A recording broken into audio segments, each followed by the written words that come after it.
We set to go? Yes.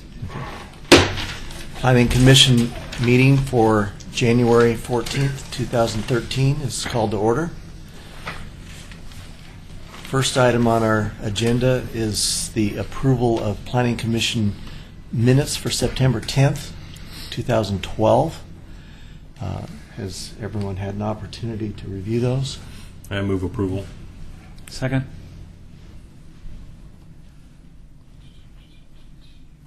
Commissioner Henkin. Aye. Commissioner Mahoney. Aye. Chair Kidwell. Aye. Commissioner Guile. Abstain. And Commissioner Mabey. Aye. And Commissioner Espy. Aye. Motion passes. Thank you. Okay. Next item on the agenda, are there any public comments on items not on this evening's agenda?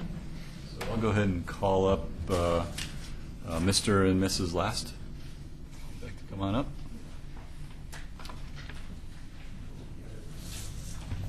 Good evening. I have two issues, and I was talking to Tony before the meeting, and he said that one of the comments I wanted to make, which was on one of the proposed subdivision, isn't normally heard by this group. So I wanted to either ask for your indulgence to hear what I have to say or to just get it on record. That's fine. Okay. So the other thing is, if I could indulge you for like 5 minutes, because I'm going to go a little, is that okay? You can have my 2 minutes. Thank you. So let me introduce myself. I'm pretty new to this. My name's Todd Last. I'm a homeowner on Rogue River Way, and I'm the co-chair of the Tower Vista Neighborhood Association. I started in October of last year. And I come tonight to ask for your help in addressing what I see are two problems in the rezoning of the properties on Pease Road and the subsequent subdivision request. And right now we have a proposal to put 13 R6 homes directly across the street from 7 R10 homes. Now, the first thing I want to let you know is that the current process of notification of our citizens is not working very well. I walked our neighborhood and asked people if they had received notification of this, and out of the 7 homes in our neighborhood that would be most directly impacted, 4 or 50% said they never received a notice or had no knowledge of a notice. I think part of the issue with that was I understand the notice was sent out in the water bill, so I imagine a lot of people just probably tossed it. I feel like the important issues like this should be sent out in a separate mailing to ensure maximum participation. My family fell through the cracks because we purchased our house in November, a month after the notice was sent out, and there is currently no accommodation in the city ordinance to help folks in our position. So had we known that there was going to be R6 development across the street from us, we either probably wouldn't bought the house or we would have offered a lot less money than what we had done. We would have never bought. Another issue I have is the text of the letter itself. It didn't really address specific zoning proposals for the property. The text of the letter said, potential rezone from R10 to R8 to R6 or R35. I feel that this was a little vague and misrepresented the actual plan for the area. Many people seeing this letter would have been fine with an R8 designation because that's half of our area is R8. So I think that had the effect of reducing the participation in the process. In addition, the letter that was sent out only talks about positive benefits of rezoning. It's not a fair assessment of any, doesn't bring up any negative effects of rezoning. And one of the biggest ones we know is reduction in property values for existing homes. In fact, in the letter it says positive increase in property values. So because this plan was not specific, as I believe it should have been, I feel that the city should have, in the interest of transparency and in the interest of fiduciary duty, should have sent out a final approved zoning plan to all the affected residents. This isn't done. My understanding is Oregon City does not send out notice of after zoning is changed. So our household and others on the street were not made aware of the zoning changes until the current subdivision request was posted around the streets. My understanding is that you only receive notice of the final decision if you get the rezoning notice, complain, and then you get results of the result. My conclusion to present to you is that I think the Commission acted exactly within the letter of the ordinance of the city, but in this instance, I don't think the process really fairly informed the residents, and I feel that it didn't meet the criteria of informing the maximum number of people and get that participation. So I'm asking that, excuse me, I'm getting a little nervous here, that you look at the, I respectfully request that the commission review the zoning for Pease Road property and the perimeter area of the Nadine Joy Acres and address the rules for notification for future rezoning to better include the citizens. And then my little spiel on the next part. So I can change my focus really quick to the subdivision plan for the TP 1203 subdivision proposal. And this isn't just for Pease Road, but this is for all those perimeter areas on that Nadine Zone acres. The building of R6 homes on the opposite side of the street from existing R10 homes with no accommodation to minimize the impact to the existing neighborhood is, in my opinion, an example of what you do not want to do in urban planning. The plan does not accommodate the needs and desires of the neighborhood and will result in the maximum decline of property values of the existing homes. It does not address the existing infrastructure issue of low water pressure that all of our residents have in the late summer months. When the zoning was approved, there was no accommodation of the perimeter areas of the Nadine Joy subdivision to preserve the character and beauty of the area. The current plan is the typical slash and burn development proposal. We have seen this happen in other areas in Tower Vista to the detriment of the ambiance and beauty of the neighborhood. In the Pease Road proposal, 15 old-growth trees will be clear-cut, the land leveled, and the maximum number of homes placed that don't necessarily match with the character of the other homes in the area. The prudent and best practice development would have been to zone this strip of land as R8 to provide a transition zone between the existing R10 neighborhood and R6 neighborhood. And secondly, if there were no option other than R6, I would suggest to you that the city should work with the developer and the impacted residents to create a subdivision that blends with the existing home and not stand out like a sore thumb. One example would be to orientate the home so the backyards face Rogue River Way and the houses point towards the core of the Nadine Joy development. And that, I think, would be a better plan. It would allow us to accommodate higher density homes in the area and blend with the neighborhood. In closing, I would like to give a reminder to the members of the Planning Commission that the reason people move to Oregon City is because of the rural character and the nature of the area. These are people who wish to move away from the high-density development of other Portland neighborhoods. That's certainly true for us. I hope that you will keep this in mind. The goal is not to bar all high-density development, but to incorporate it in the right way as to create a livable neighborhood and preserve the good things of our city, not in a way that turns us into just another Portland suburb, no different from all the others. There is an opportunity here to act prudently, and I respectfully ask that you move to review the zoning notification practices and specifically the development of the Pease Road property. And thank you so much for your time. And I have copies of what I just said for all of you guys, too. If you could make sure Tony has a copy, he's the And official. if I could record. just add 30 seconds, and that's it. I just want to say I really don't feel like we got due process for notification. There was nothing in the system that allowed us to make a determination that we were going to be buying on a street that was going to have Zone 6 across the street from us. When we purchased, we've already lost $100,000 in equity from our home. And if R6 goes in across the street, we're looking at another $100,000 in equity over the next couple of years. That's a lot of money. You don't expect to make money on a home, but you don't expect to lose $200,000. And we came out here to have a larger footprint and path. I work in Portland. I commute 2 hours a day. I could have stayed in Portland for this. And so that's my 30 seconds. Thank you. Thank you.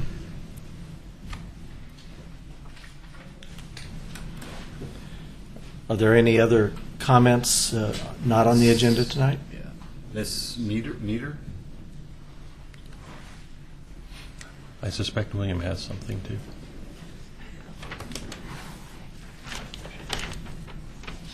Yes, my name is Ann Meter, and I live on Crisp Drive, which is just one street over from the street, Rogue River Way, that Todd and Nicole live on. And so I'm here to support that very same, all the things that he said. I don't need to repeat all of that. But the one thing that I want to add is I'm not exactly sure why the city of Oregon City is doing all this high-density housing out in the more rural areas that aren't served by, number one, by transportation. We're moving all these people in but they're not close to the bus. The bus isn't going to come there. So everybody's going to drive in their single car, one person per car. Pease Road, I don't think, was actually meant to have that kind of traffic on it. We already have 2 R6 developments on the other side of Pease Road, so the traffic is already increased on Pease Road. And now you're talking about another 70 houses in this R6 development. So not only is it going to decrease my property values, we're going to have more traffic. We've already talked about the water pressure. And then there's the other issue about age-friendly housing, which I'm becoming very interested in.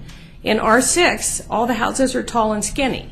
This is not conducive to people aging in place, and it's not conducive to people like me who are eventually, or maybe very soon, going to have to move out of my non-age-friendly house into age-friendly housing. Where am I going to move if all we're building in Oregon City is high-density, tall, skinny houses? There's a figure that's been thrown around that I'm sorry I didn't write down, but in 10 or 20 years, half of Clackamas County is going to be age 65 or over. Are we planning for that? Are we looking for that? If we're building all of these tall, skinny houses, I don't think we're thinking about that, and I think we should be thinking about that. So not only for the other reasons, but just more looking ahead. I would prefer that we not do this kind of high-density housing. Thank you. I really appreciate the fact that you came today, but R6 is not high-density residential housing. Just so you know, it's a smaller lot, but it's single-family residential. It's not high-density. High-density would be 3 to 4 or more units. I'm using the wrong word. Yeah, you're talking. Sorry. It's okay. You're just talking about property on land that has a smaller lot size than what you're Squeezing more houses yes, in. yeah. Right. And unfortunately, we don't get to tell developers what they get to build, and Who does? the market does. They can't. We do have some impact in that we help set the initial zones. Once the zone is set, they can come to us for a variance to change it, but they decide what type of house they're going to build on that space.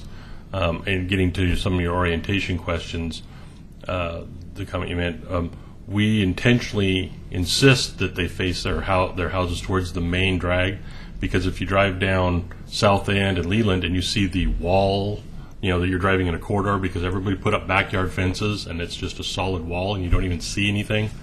We wanted to avoid the canyon effect. So there's definitely things that can be done, and we take your point as we see the developments and subdevelopment requests come in. Subdivision requests. We'll keep them in mind. I mean, I completely understand. I live on a third of an acre. I love it.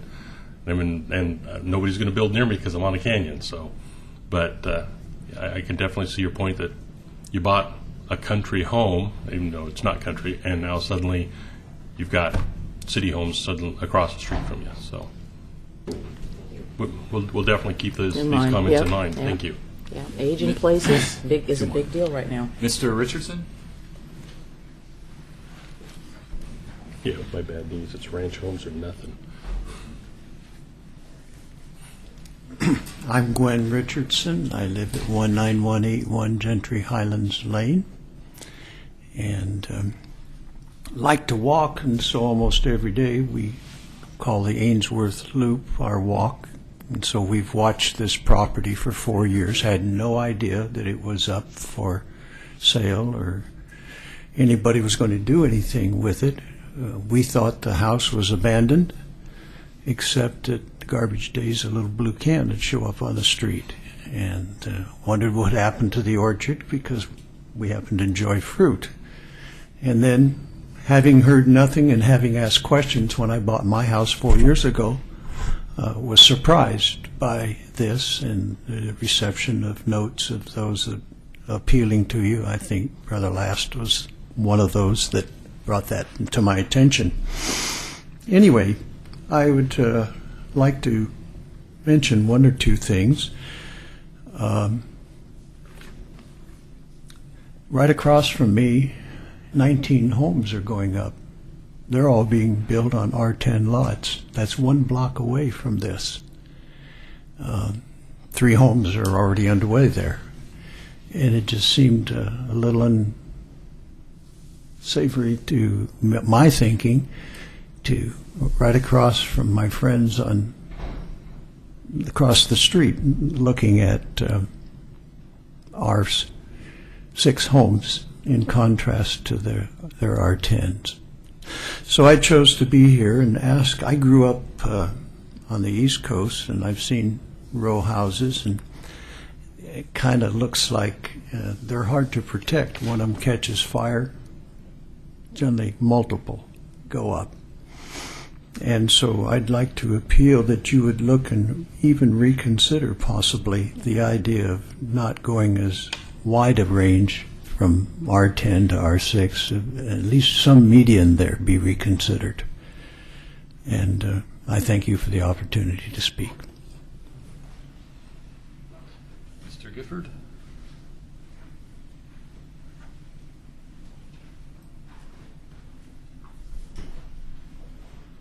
Chair Kidwell and Commissioners. My name is William Gifford, and I live in Oregon City. And first of all, I would like to congratulate our 2 new commissioners for their appointments and new terms. I'm coming here in support of what the lasts have brought up about this, and I thought I will not be able to address it as articulately as they did, but it was clear that there were 2 issues. One was process, and the other is the actual situation. The process, I need to give just a little background, that there was a possibility that more of this could have been headed off had we been able to have the neighborhood association active at the time. Unfortunately, there was a death. The chair of the neighborhood association, unfortunately, died, and there was a lot of scrambling to try to get people together to find out what was going on in the neighborhood. So, and I don't mean that as an excuse, but it is sort of an extenuating circumstance that more people didn't know what was going on when it happened. So process, I know, is important to all of you, and it seems to me as though that here the process didn't quite turn out the way that it could have turned out. Whether it would have made a difference or not, don't know, but that's something that you do need to be aware about that process. The second is, I think the key word in Mr. Last's comments was transition. The fact that R10 across from R6, it's a big jump. It's a big jump. I don't know if the situation can be remedied. I don't know if you can go back and rezone it. I don't know if this is a fait accompli or you're just stuck with it. But I do think that something happened when you're putting R6 across from R10 that probably isn't as, I mean, if you'd thought about it more carefully at the time, perhaps, that this might not have developed the way it is. Anyway, that's my comments on it. Thank you. Is there any other comments? I don't have any. I would just like to make a couple comments, and I appreciate your coming out and participating in the process and expressing your concerns. And I think one thing I just want to say, this is maybe an unfortunate example, but it's an example of where I think sometimes things are going on in our communities and people are just not paying attention. And whether there was adequate notice or not, I can't say. But I've been on the commission now for 3 years, and I've seen issues that I consider to be really important issues. And I know that there was plenty of notification given, and we would look out at no audience. There would be nobody here on issues that I consider to be important. And I think that's symptomatic of what's happening, not just here, but around the country. A lot of people just kind of, they live their life day to day, and they don't pay attention to what's happening in their neighborhood. And so I would like people just to get a little bit more involved in their neighborhoods. And when things like this are going on, people need to have their ears open and their eyes open so that they can have an impact. The other thing is that this body does not initiate zone changes. People bring zone change actions to this body and to the city commission. What we do here is we evaluate whether the proposal meets code. And if the proposal meets code and it meets all the criteria for approval, then we don't have any basis for rejecting that unless people such as yourself come in and make a case for why that proposal shouldn't be adopted. So your participation, and I appreciate your participation tonight. It's good to see people getting involved, but it's really important that as these proposals are being brought forward, that people are participating.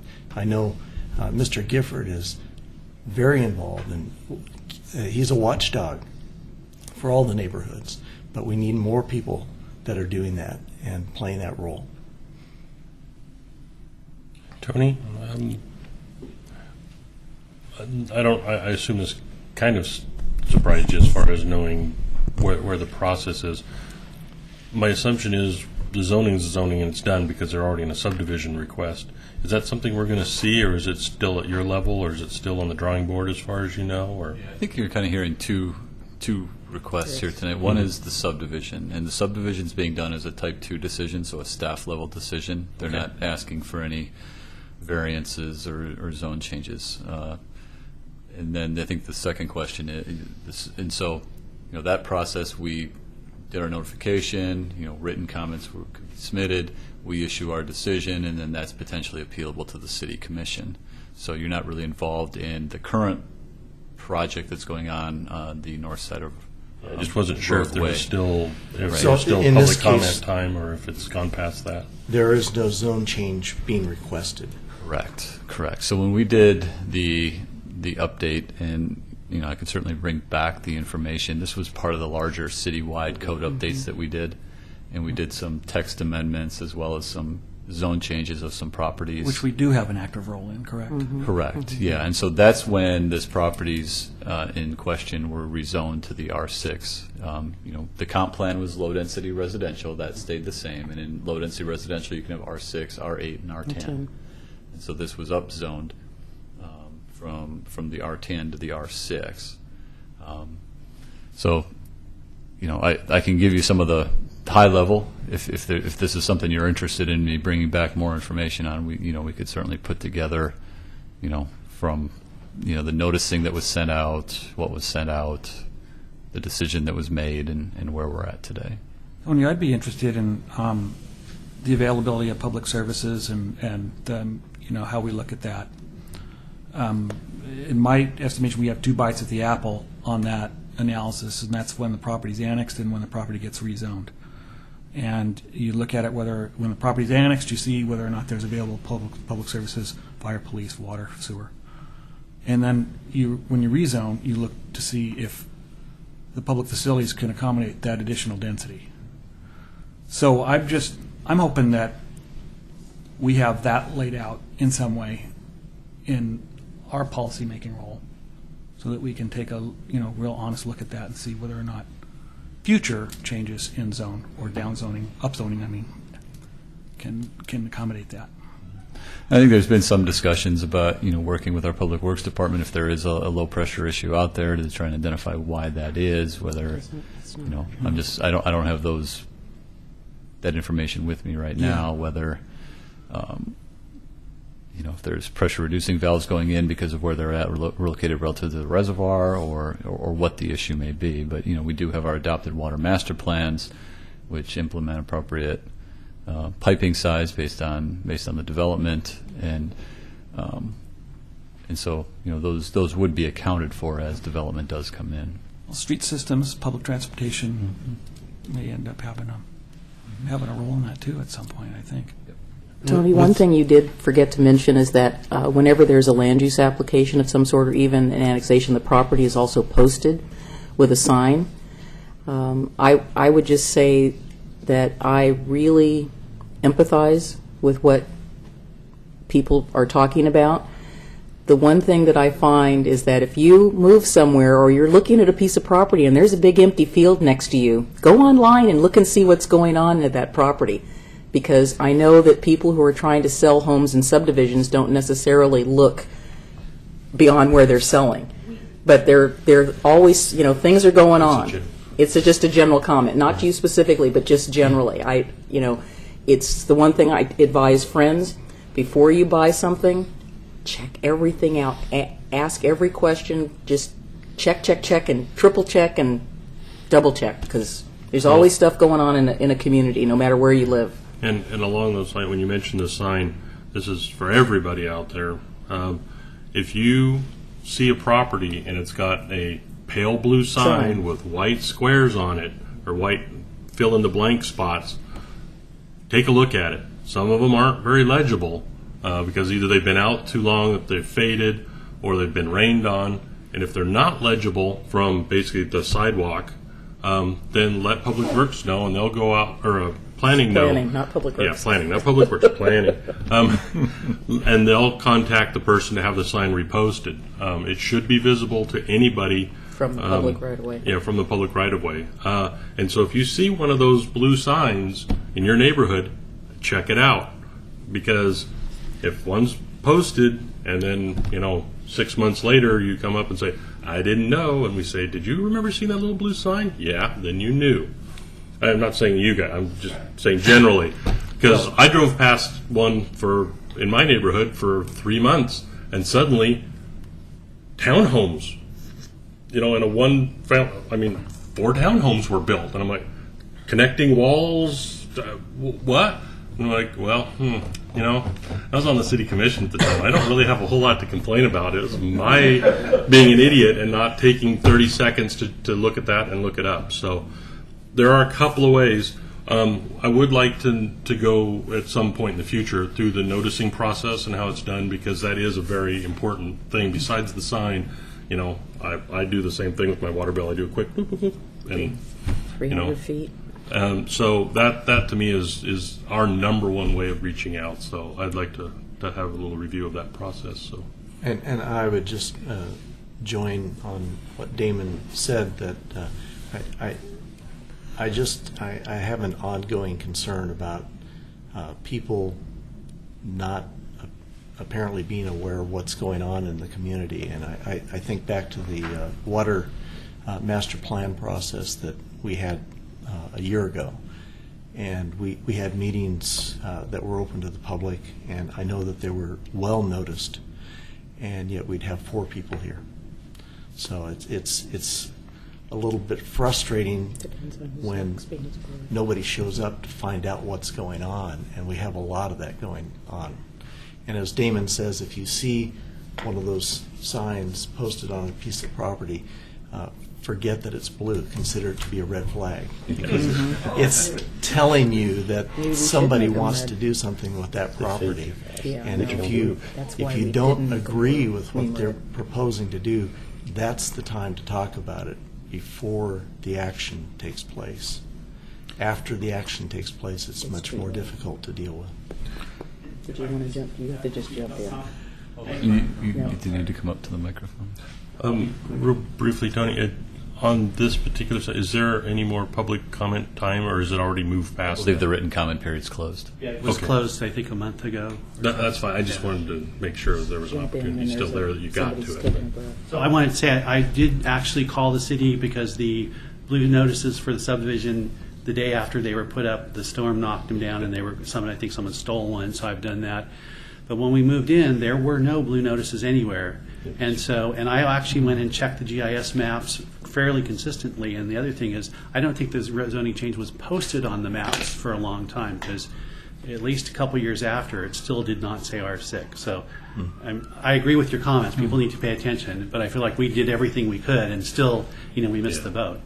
And I want to echo as a neighborhood association chair, I think every meeting I've gone to, I've heard the same thing, which is, how can we get more participation? And I really would like to help with trying to come up with some ideas how to do that, because it's got to be frustrating for you as well as us when people come after the fact and say, why did you do that? I do sympathize with you. Yeah. And I'll just say, for what it's worth, that with the land use laws that are in place in Oregon, that the pressure for higher density is going to be an ongoing thing. Everywhere, if you see a piece of vacant land, people will build on it to its highest and best use, which means more density. Yeah, and along with don't that, leave me. Stay put. and along with that, since we don't seem to want to vote in any new land, that's the only option left to people is to rezone 2 or 3 adjacent properties to higher density and build there. You have something to say Yeah. about it, we do have another person. I don't think people are aware of that if they voted in new We'll be land, that doing might to you in change just a things. moment out there. I asked Todd to stay there. I know I'm brand new this evening, totally brand new. But Todd, I can't believe this is happening tonight because about 9.5 years ago, I was out there sitting where you were, and I wasn't as nice as you were. I didn't know anybody on the planning commission, but I'd never done anything like that before. But I got 50 from my neighborhood to come up, every husband and wife I could, because after we had just moved in, 30 days after we moved in, we were told that the whole area behind us was going to be taken out. There was going to be a road there and low density, and I became all of a sudden this public activist, and that's how I got to meet Tony and a lot of people up here, a lot of the city commissioners.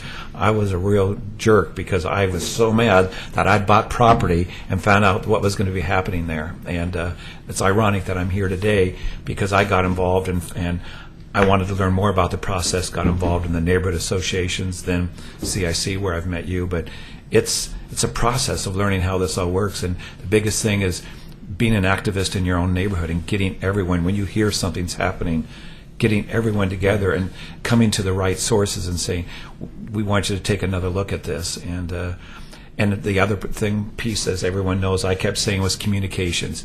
Out in Holcomb area, Holcomb Boulevard, people beyond on Redland Road were going to be impacted, Holly Lane, but there wasn't communication out there because they were just outside the city limits. And I pushed on communications constantly. And again, to the point where I was probably just obsessive and needed to apologize to a lot of people at the city. But I hear you because I went through the same thing, and boy, I could be sitting there right now. So good luck. It's a ride.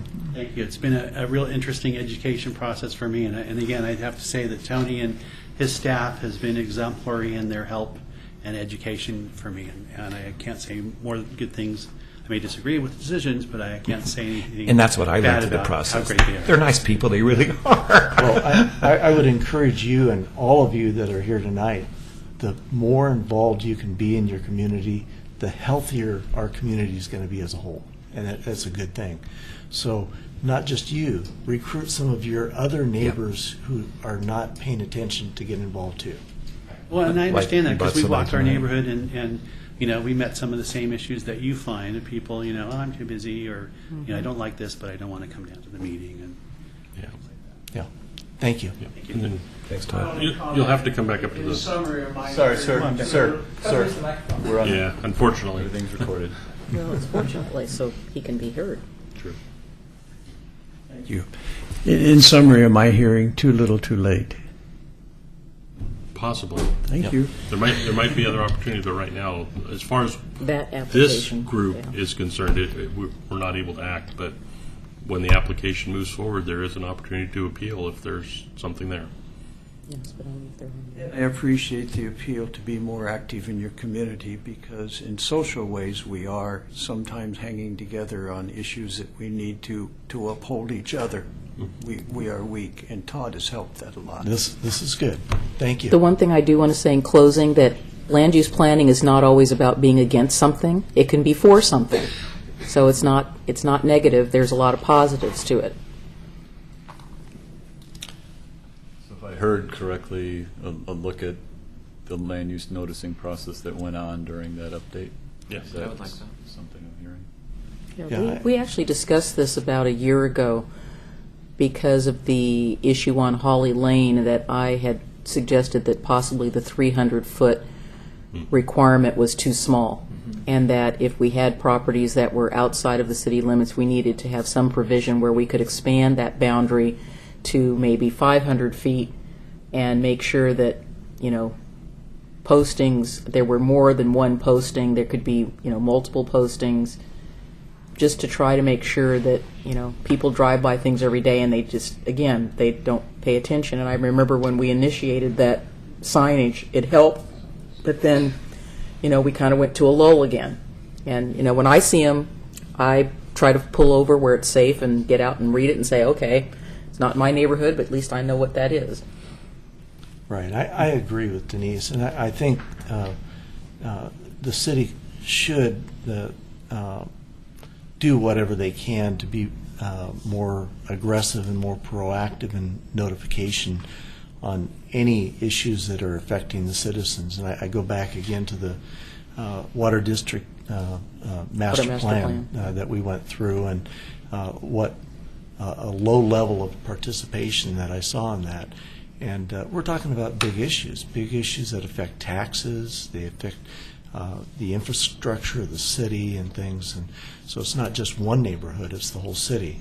So I really encourage, I actually just moved out of the Tower Vista neighborhood a few months ago, and had an opportunity to make a presentation at the neighborhood association about the Water District Master Plan and suggest people participate. And, I just encourage more participation. It's a good, healthy thing for the community. So I've got direction. Looking at the noticing, and did you want any of the history of, you kind of had this, remember those legislative processes took not Months. fast. Months. Many months. But yeah, I'd just like to have a review of the noticing process for normal, and then what we did for that particular thing, just to see if there is some expansion or make them lime green postcards. Sometimes, it works for our neighborhood. Tony, what Sometimes was it's the time frame for that Flashing zone lights. change? Trying to remember which one it was in, because we did a legislative change, then we did a 6-month 6 months. update. Right. proposal was on October 2008. Yeah, we're going back quite a ways. All right, let's move on. Are we done with this issue tonight? Someone else has something else they'd like to discuss? Okay. With regard to this issue or Yeah, the this rest of issue. our agenda? Yeah, this Okay. issue. Well, thank you all for your participation. We'll move on to our next item on the agenda, which is PC 13-001, CP 12-01, and DP 12-01. We have a commission report.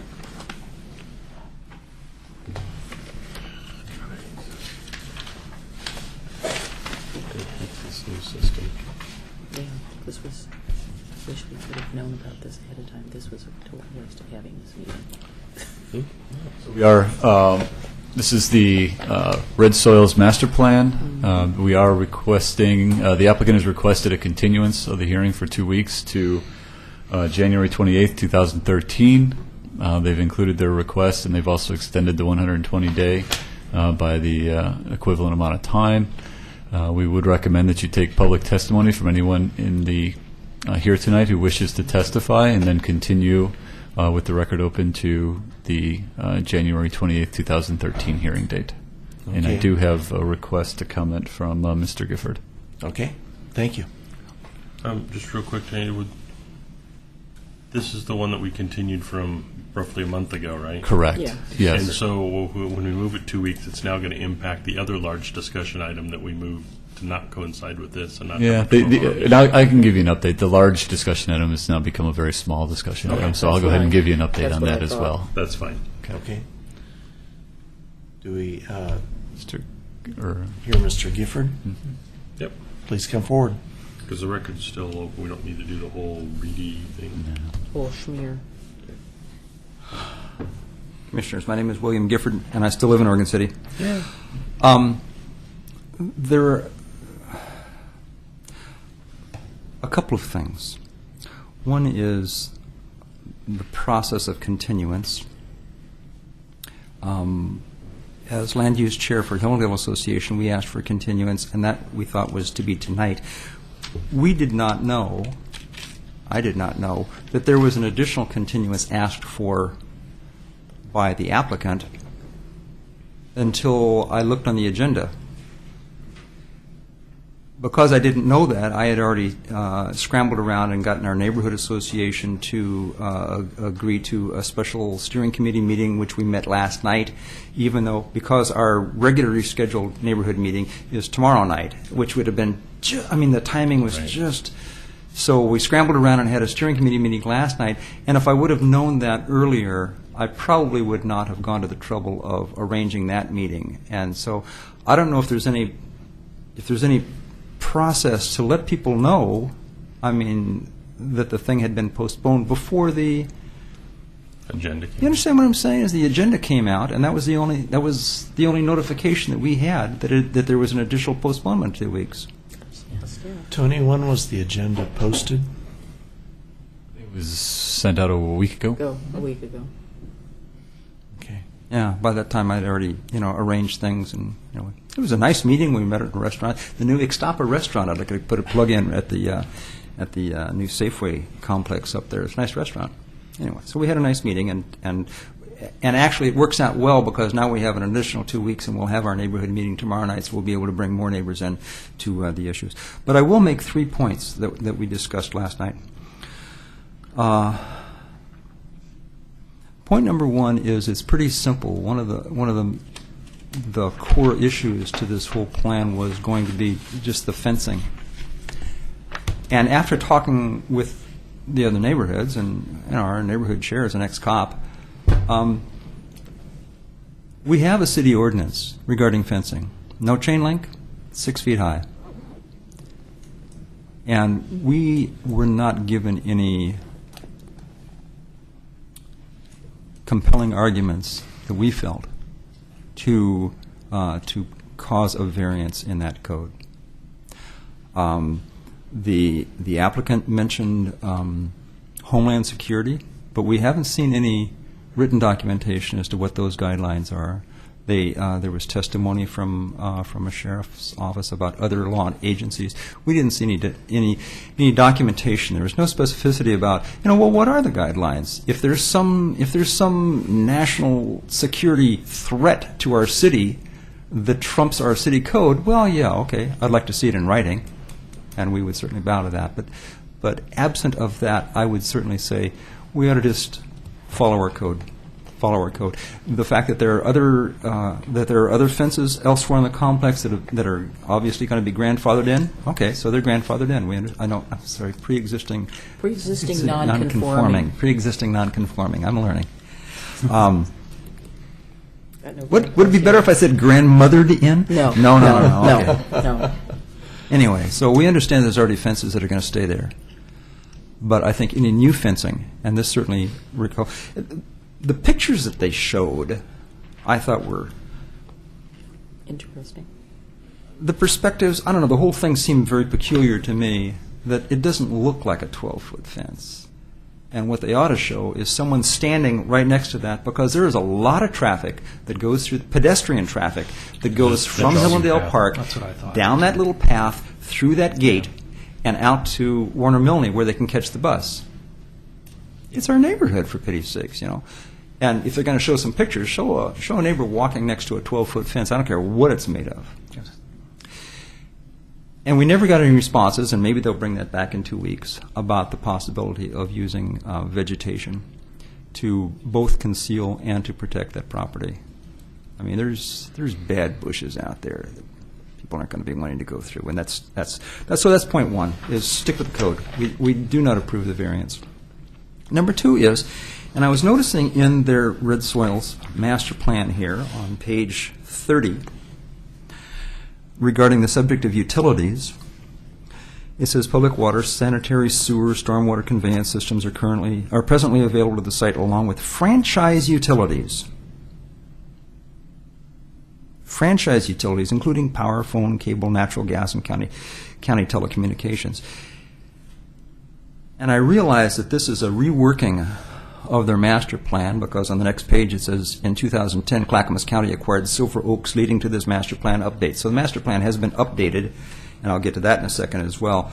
So I wonder if it was updated to consider the fact that the county had begun to lay fiber, specifically dark fiber, for high-speed internet services, And I don't know that that was addressed in here at all. I'd like to know, real frankly, have they paid the franchise fees for installing that cable? And I have not heard any discussion to the contrary of that, but it seems to me as though that is a legitimate concern about the master plan. Where is the dark fiber? Is it connected? And have they paid their franchise fees for it? The last point,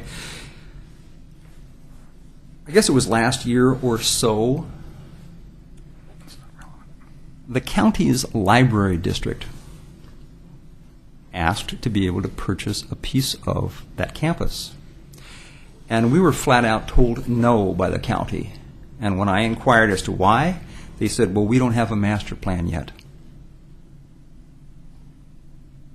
And now that the master plan is being developed, I would certainly like to ask the musical question, what part of this property would you be willing to carve out for the county's library district? This is not just the city's library, although it will be the Oregon City Library. It's a district-wide issue, and if they used that as an excuse not to sell property to Oregon City for the use of the library, I'd like to know, what are the chances now? And if not, why not? Because you can't hide behind the fact that they don't have a master plan as an excuse to not consider negotiating a deal with the library district. Those are my 3 points, and I'll probably make them again in 2 weeks. I would suggest you make specifically the last two, because I think they're beyond the purview of the Planning Commission. But asking them in a way that they're here and they can respond would be appropriate. I'd like to be appropriate. Thank you for your time. Thank you. Any other questions for Mr. Gifford? Okay. If there's no further testimony, I'd like to move that we continue this application as per the request.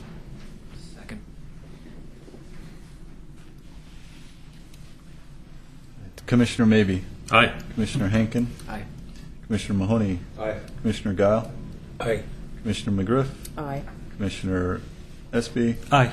and Chair Kidwell. Aye. Thank you. So we'll continue that with the record open to January 28th.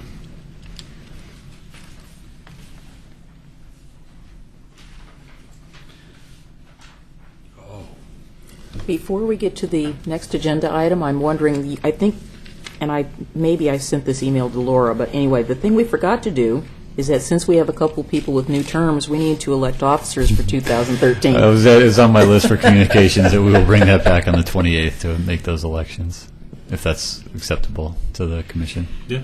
Yeah, I don't know why we can't do it tonight at the end. I'm not ready to be president. Don't worry. Don't worry.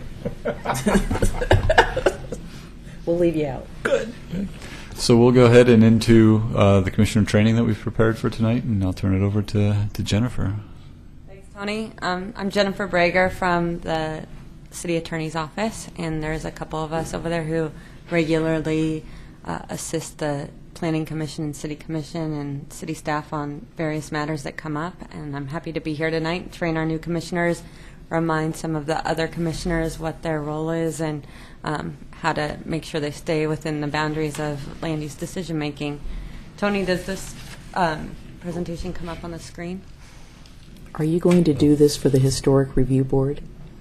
I did speak with Christina about taking part of this as well as some more specifics that are more tailored towards HRB as well, Historic Review Board as well. That would be terrific. Happy to. I could bring a couple of incidences to your attention where there were some issues. I would believe that. All right. So gently said. Okay, so Slowly thinking about it here. You know what I can only hand out these presentation themselves. Yeah, I didn't see any link to this on the agenda.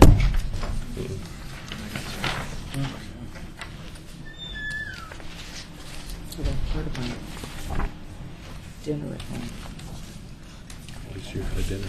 Yeah, I was listening to Kids Hopper while I was eating. It was State of the State address.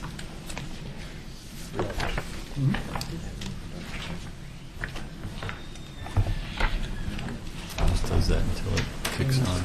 There it goes. All right. all right. Looks like we're live Got here. power. So we'll get started with just an overview of what levels of government impact your land use decision making.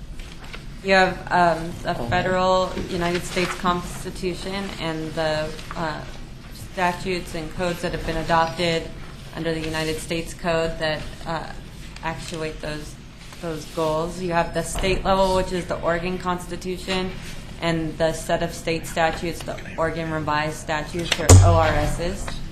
In addition, you have the 19 statewide land use goals that govern land use decision making, and those are implemented through the Department of Land Conservation and Development and the Land Conservation and Development Commission, the overseeing board, much like Planning Commission and City Commissions at the local level, who adopt administrative rules in Division 660 to implement the statewide planning goals. And then you get down to the local level, which is the City of Oregon City, where decision-making is governed by a similar hierarchy, where Oregon City has its comprehensive plan that includes the transportation system plan, utility plans, and master plans like the Red Soils master plan that was just being talked about, or utility plans out to your rural neighborhoods, things like that.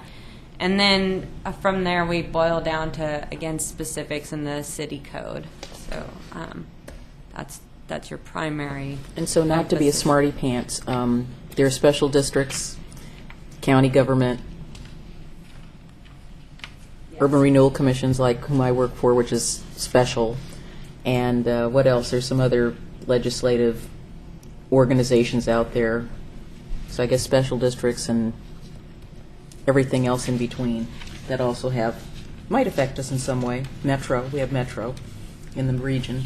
Definitely. So when those other agencies are involved, they'll either be notified of applications, or staff will communicate with Metro's governing board and staff to see that we're meeting the requirements in their particular plans and codes that apply to Oregon City.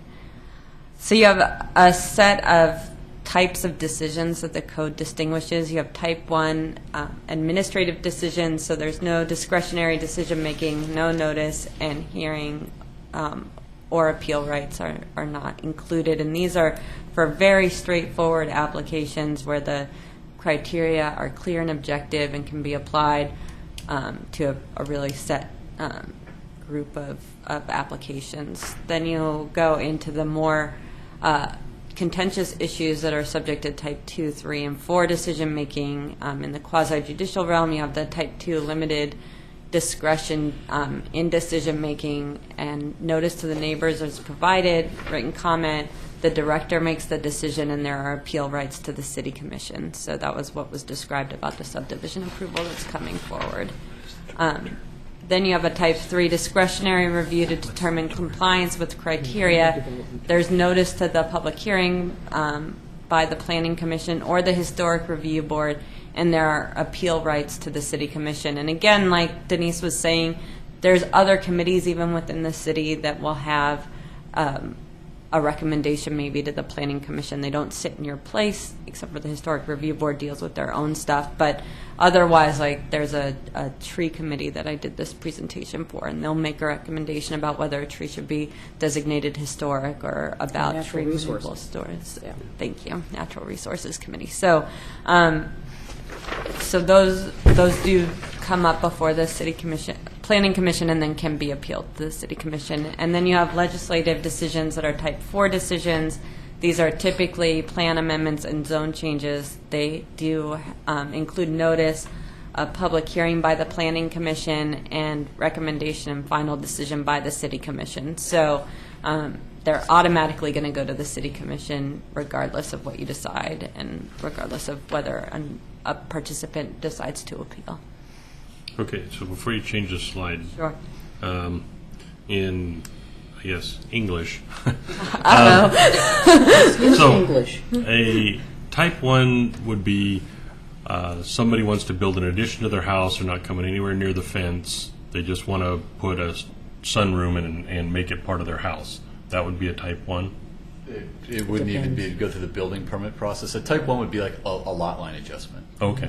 You know, the minimum lot size is 10,000 square feet. They're going to move this line. You still have 10,000 square feet or not? So you can answer them yes and no.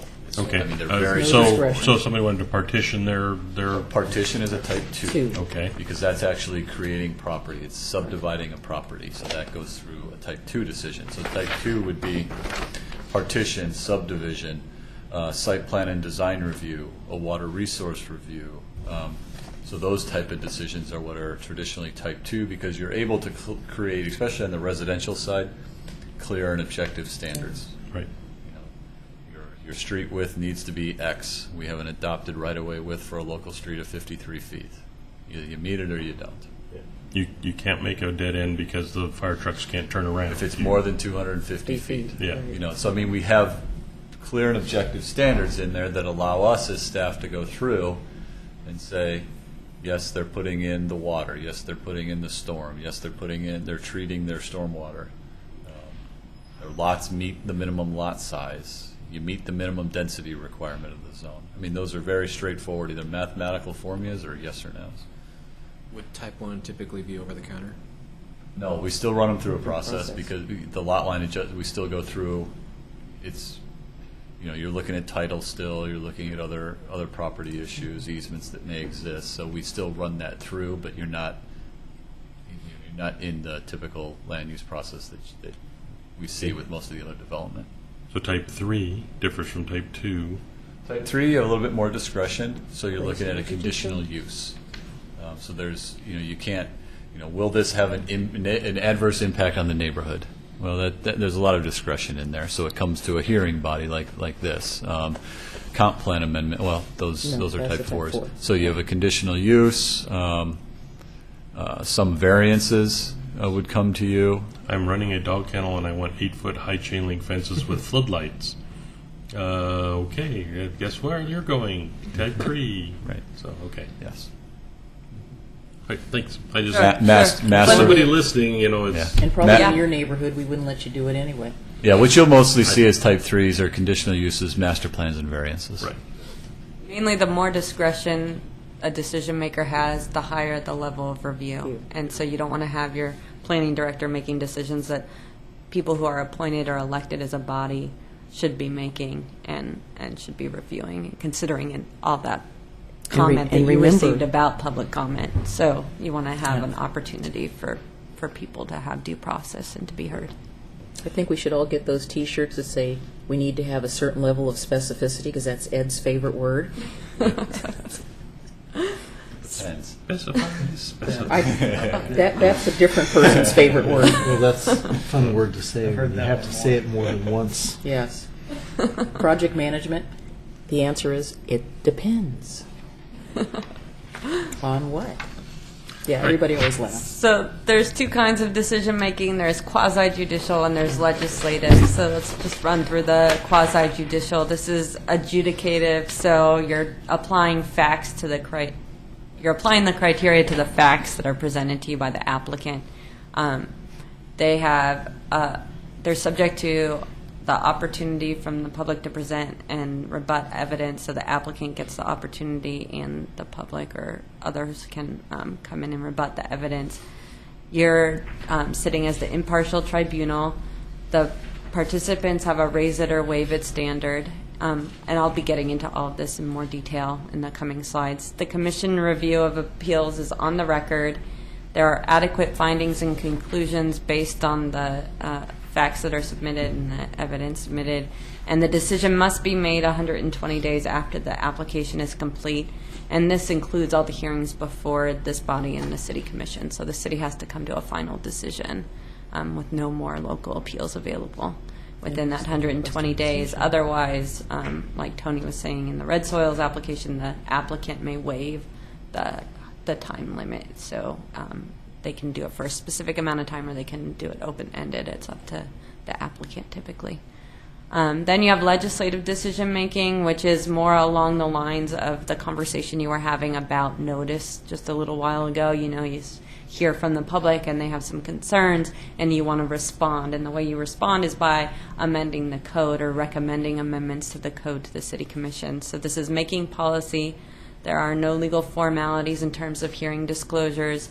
The decision makers are expected to communicate with interested parties as part of making the policy, so your neighborhood associations and other stakeholders that you may identify with the help of city staff or on your own.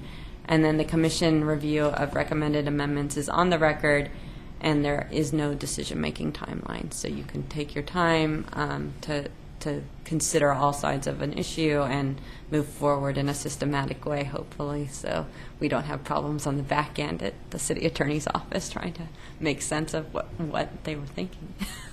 So all the the master plan or the conditional use or the variance, those would fall under your quasi-judicial decision making.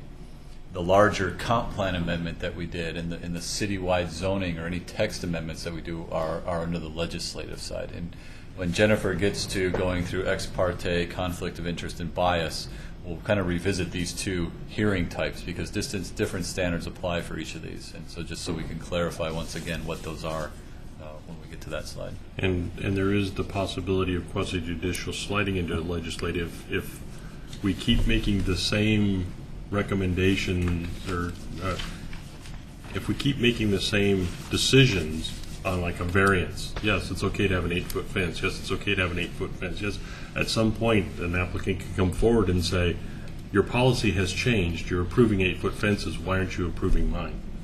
So Because we don't like it. it's, I mean, it isn't specifically Be careful a policy about change. saying that there's a transformation so Yeah, much. I mean, I there's would. certainly precedent, and the city staff is aware of having to look at Well, how and you've treated what things we in need the to be past. aware of that is that Exactly. when we agree to variances, are we agreeing for good and just reasons, or is it just, well, it looks pretty, and then the next guy's coming up with his dog kennel in a residential neighborhood, and oh, well, we said yes to that guy. How can we legally say no to this guy? And Well, we can because I there's know that, but I'm just saying we have to be aware of it's that in the different long criteria. term. It's But the different criteria. applicant, the onus is on the applicant to Exactly. to present to this commission the reason why he's making this. And he's got to put forth those points, and then we have to adopt those as findings, right? Yep. Well, you have to adopt findings Well, I based mean- on evidence in the record. If you adopt the applicant's Yeah, but we're not- representation, then that would be supported by city staff review of the code and your own review of the code, whereas maybe there's someone who opposes that view, and instead those are the kinds of findings you want to make. So it all is a fact-specific inquiry under the quasi-judicial leg to look at a case-by-case basis on the specific facts being presented in the specific testimony. And then what I think Commissioner Mabee is saying is that often when city staff is reviewing these kinds of applications, they're looking at how the city treated a similar application the time before, and are we being consistent in our approach to treating people on a fair, level playing field, and should these decisions be instead made under a legislative consideration in terms of, do we want to somehow change our code to allow for 8-foot fences instead of 6, or 4-foot fences instead of 6? So it's just about how you, I think. It depends. It depends, but it also means, like you were cautioning, that everyone should be aware with every variance or alteration that they're approving that it may make more sense to do it legislatively than on a case-by-case basis. But I think, Jennifer, to disagree with my esteemed colleague to my left, just because we approve something 5 times, it doesn't mean that we're going to approve it the 6th time because of specifically what you said. It's done on a case-by-case basis, and the facts that apply to that particular application may or may not be applicable to a previous application, because we're supposed to be looking at it as regard to that box, not this box over here or that box over there. And I would be loath to recommend approval of something if somebody came in and said, well, you approved it 5 times over here, so why aren't you going to do it for me? Well, that, to me, that's not going to cut the mustard, so to speak. Well, hopefully we're reviewing the Criteria, exactly. on a consistent basis. Exactly. And I So think if- that's what yeah, so what the aim is. Right. And that's certainly our aim, because even if I really the wasn't commission disagreeing disagrees, with we're going to have to be able to respond to the person who says, well, you did it over here. And so the city wants to be able to have a good response to that. Sometimes. Well, and I would say I actually agree with both Yeah. commissioners that we need to judge each case based on the criteria that's applicable to that case. But after a certain period of time, we may decide hypothetically that, gee, every case that we've heard regarding that particular issue, 6-foot fences, it made sense to go with the 8-foot fence. Well, maybe we should reconsider whether or not 8-foot fences are the way to go. So I think you could build a case that over time, since you're always approving that particular condition, you might as well make that the criteria.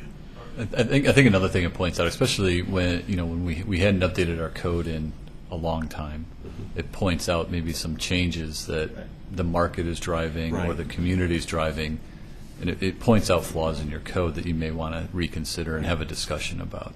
But up until that point, you're basing your decision on the criteria that's on the book at that Right. point. Yep. Until Yeah, it doesn't we make can't any do. sense anymore. Right. Is everyone satisfied? I'm through throwing grenades. Does that make sense?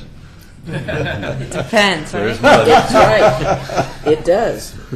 All right, so for quasi-judicial hearings, there are certain disclosures that are made for every one of these decisions. A list of the applicable criteria is provided. The staff report is prepared at least 7 days in advance and is available 7 days in advance. And the testimony must be directed to the criteria. So this goes exactly back to your last point, which is when you're dealing with a case-by-case situation, it is those facts and that testimony that apply directly to the criteria you're making your decision on.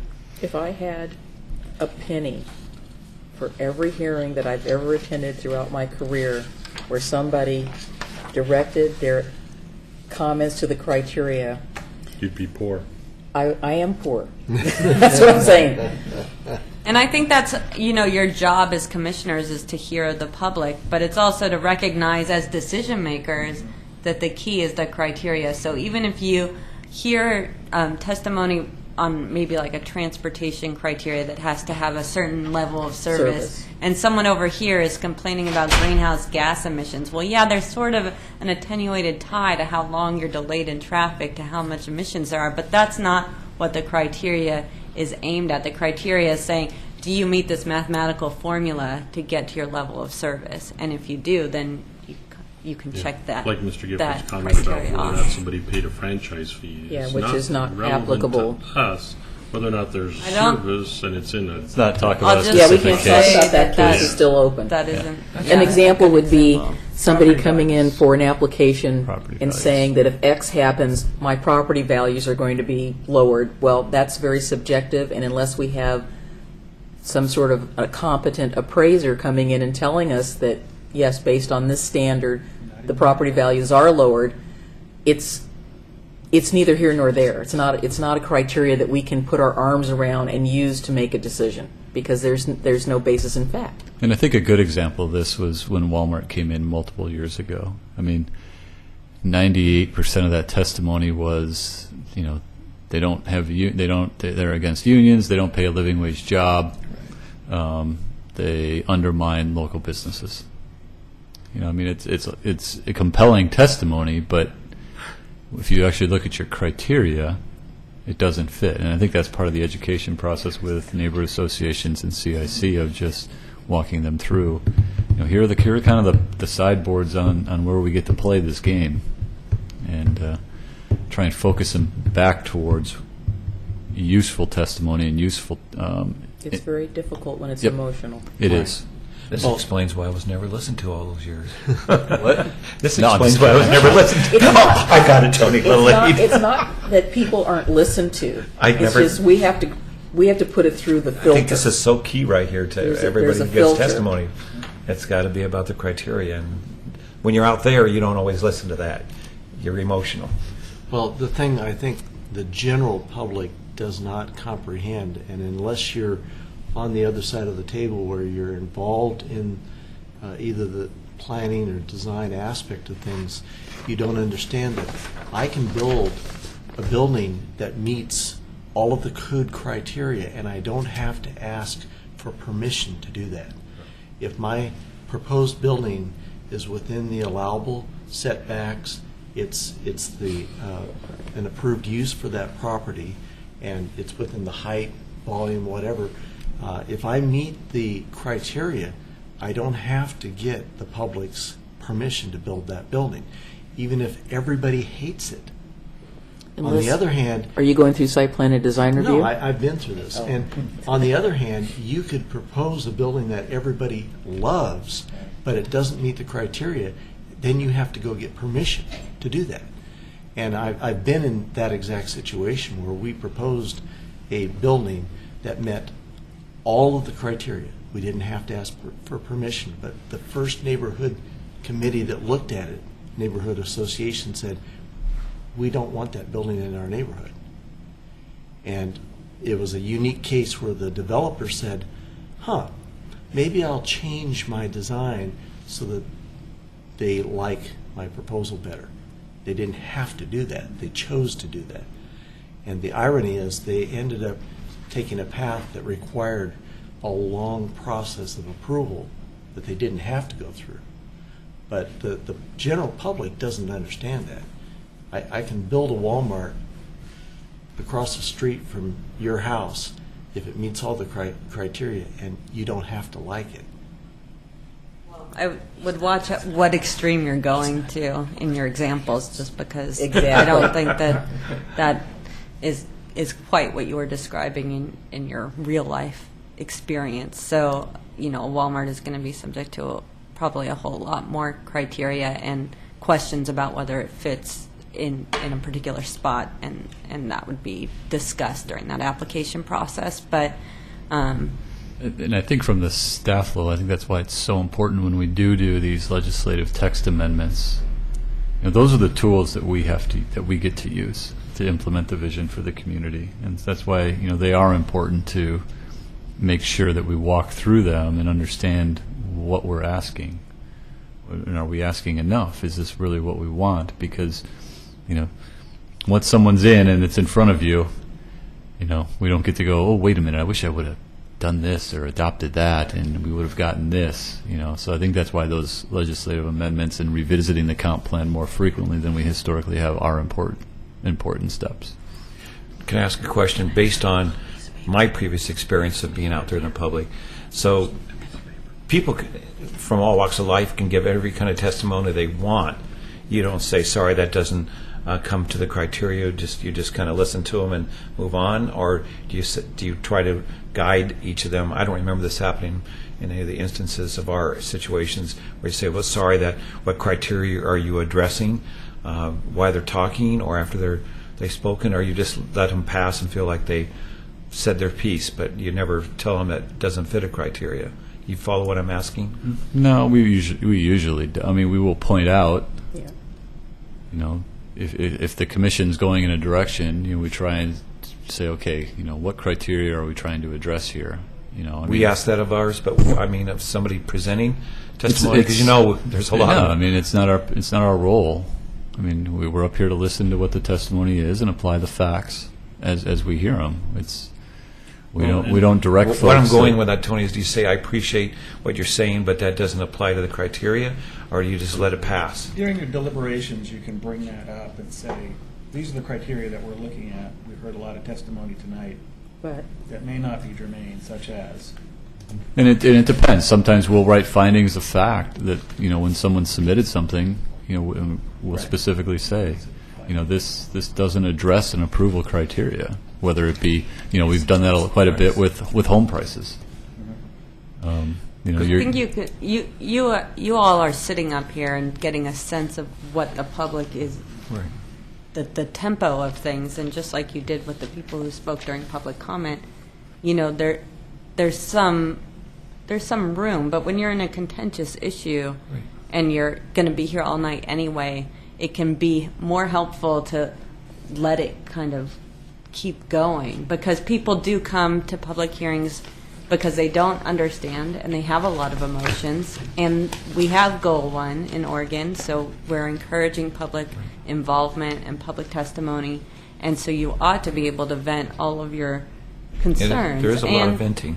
There is certainly the emotional component plays into the other end of, you know, how we all get to be on a commission or on a city commission. And so those things are all important to include in the public hearing process. I think that it depends on your own, as a collective, how you want to operate, but you don't have to, and the onus is on the participant to meet the raise it or waive it standard. Right. And so that's there, but you're also not representing that particular person in the same way you're not representing the applicant. So you just have to make sure that you're meeting your role as a city commissioner. The reason I who's asked gonna make that, a Tony, was decision. I don't know how many times you've been out in the audience, and again, I'm sitting in that seat right now, and I'm going, well, a lot of us will say they didn't even listen to us at all. They didn't even hear anything we said, because in our mindset out there, well, we just gave them all that information, but they didn't even take it or consider it. That's the mindset when you're sitting out there, and it's almost like I wish we could every time say, and you may, you know, your testimony must be to the criteria. Do every time. I know, but Right they don't over read there. it. They're up there getting, I know. and That's why getting we emotional read, and vent. That's why we read it out loud. But I think one of the things is to actively listen. Yes. And when you hear all of that, maybe there is something that, with your expertise and ours, okay, maybe, you know, there's mitigation that can occur. You know, exactly. they may not realize what tools there are, but we do. So is there buffering that we can put in? Could we move a setback further back on a building? Right. You know, so those are the type of things that come out of actively listening to their concerns. And sometimes you can, and sometimes you can't. I mean, Well, I'm glad you I said think that, our Tony. role is to filter through that, because we're going to hear a lot of testimony that it may be on point, but it may be just somebody's perspective about that issue. Perspective. And we need to kind of filter through that and decide how it's relevant, not just to the criteria, but, as Tony was saying, are there mitigating factors that we can consider? I've stood out there before where people said, "Did you see them all over there typing?" And I'm going, "Well, they're doing probably input for this, but they watch people on the sides typing during a city commission or another meeting, or they watch them looking down and not looking directly at them when they're giving presentations, and they feel like they're no one's really paying attention to them, and then they get really irritated." they're listening. Well, and I would say that, you know, based on a lot of meetings, mostly city commission side, is that you and your predecessor were all pretty good about at the end, when we're trying to kind of summarize the up. deliberations, you saying, well, I think I heard that, you know, there was a criteria concerning parking that was being talked about, and there was a concern about traffic, and so you're, you know, the 75 people that all had their say, it came down to like 4 criteria that at least there was something specific we could address, and you know, that's and I have to say you guys have been really good about Yeah, that has you know, picked up a pointing lot. those out. Trying to the find downside is when someone's like, and my property value sucks. Well, Yeah. but you know, traffic we can deal with. You know, Yeah, property values, no. the depressed economy is not something we can deal with. But And I would agree. It depends. Since I've been on the commission, if there was an ambiguity about what it was that we were deciding, the planning staff has been very good about clarifying, these are the issues that we're using as criteria for this particular case. You know, all the other stuff is interesting information, and it may be relevant in a different stage, but not in this particular case. And you will see, Commissioner Guile, that there are times when commissioners themselves will stray from the criteria, and city staff, maybe the That's the city first time attorney someone would called me. suggest that Yeah. you stick to the criteria so that your decision isn't tainted. It's the first time I've heard the word Commissioner Kyle. you know, and I guess the other thing I'd say that's a benefit of just hearing all the testimony coming in takes me back to basically one of the last ones I heard on the city commission, where a property up by WB was being developed. And everybody's all about, you know, parking and traffic and you know this and you know, we're looking at the development going, the setbacks are there, they've got, you know, everything, they've got a 2-car garage, and then I looked at it and went, yeah, it's a 2-car garage, but it's only got 1 door, so they have to move cars in order to get the back one, and And so by all the people talking, it synthesized a question in my mind, and and I went and looked at it, and it was something that staff had missed, and everybody had missed in the review process, that the garage was illegal, I guess. Yeah. Well, wasn't appropriate because the way the alignment was, and it was like, oh, there's the criteria we can address, and and so it was but it took kind of 10, 15 people talking to go, geez, this, maybe we need to be digging a little deeper and looking at it for perspective, and so. Thanks. And sometimes you have to say sorry. What role does the city attorney play in terms of making sure that everything is kept in a straight line? Well, we start with trainings like this. I'm talking about a public hearing. Where Yeah. things Oh, get a little- public hearing? They start to get fishtail and what have you. Can you wade in and say we've got to do this and do that in order to make things appropriate? And During the deliberations, we certainly can advise the commission on, how best, we typically respond to questions that are put to us. And if we can't come up with a response, maybe we would recommend a continuance or a particular thing. But often we can answer the question that's sort of perplexing you all, and try to give that advice. But what we won't do is to step in your shoes to make the decision itself. City attorneys ever come to planning commission? Oh, yes. Yeah. Right there. Just not all the time? She's going to be your next door neighbor. I'm sorry, never mind. Usually me or Carrie right there. I think that tends to be more my role to try to step in. I think that when someone's giving testimony, we're not going to. Folks can comment. We're more here to help you. And if you guys, if we hear where we're kind of going off into an area where we have concern, we'll try and bring it back and re-ask the question, gently, kind of, what criteria are we talking about here, or we have a concern about proportionality or the exaction that you're asking, and try and that's how we see our role here. If we start to get off the rails. We'll try and certainly get you back in. if we're seeing something that Tony's not catching, then we'll definitely caution taking that step, Yeah, because I've it's seen gonna.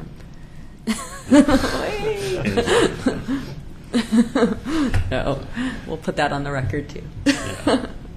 So after you've made a decision and an appeal is made to the City Commission, a final decision is issued, then there is an opportunity to take it to the next level, which is somewhere in our judicial system.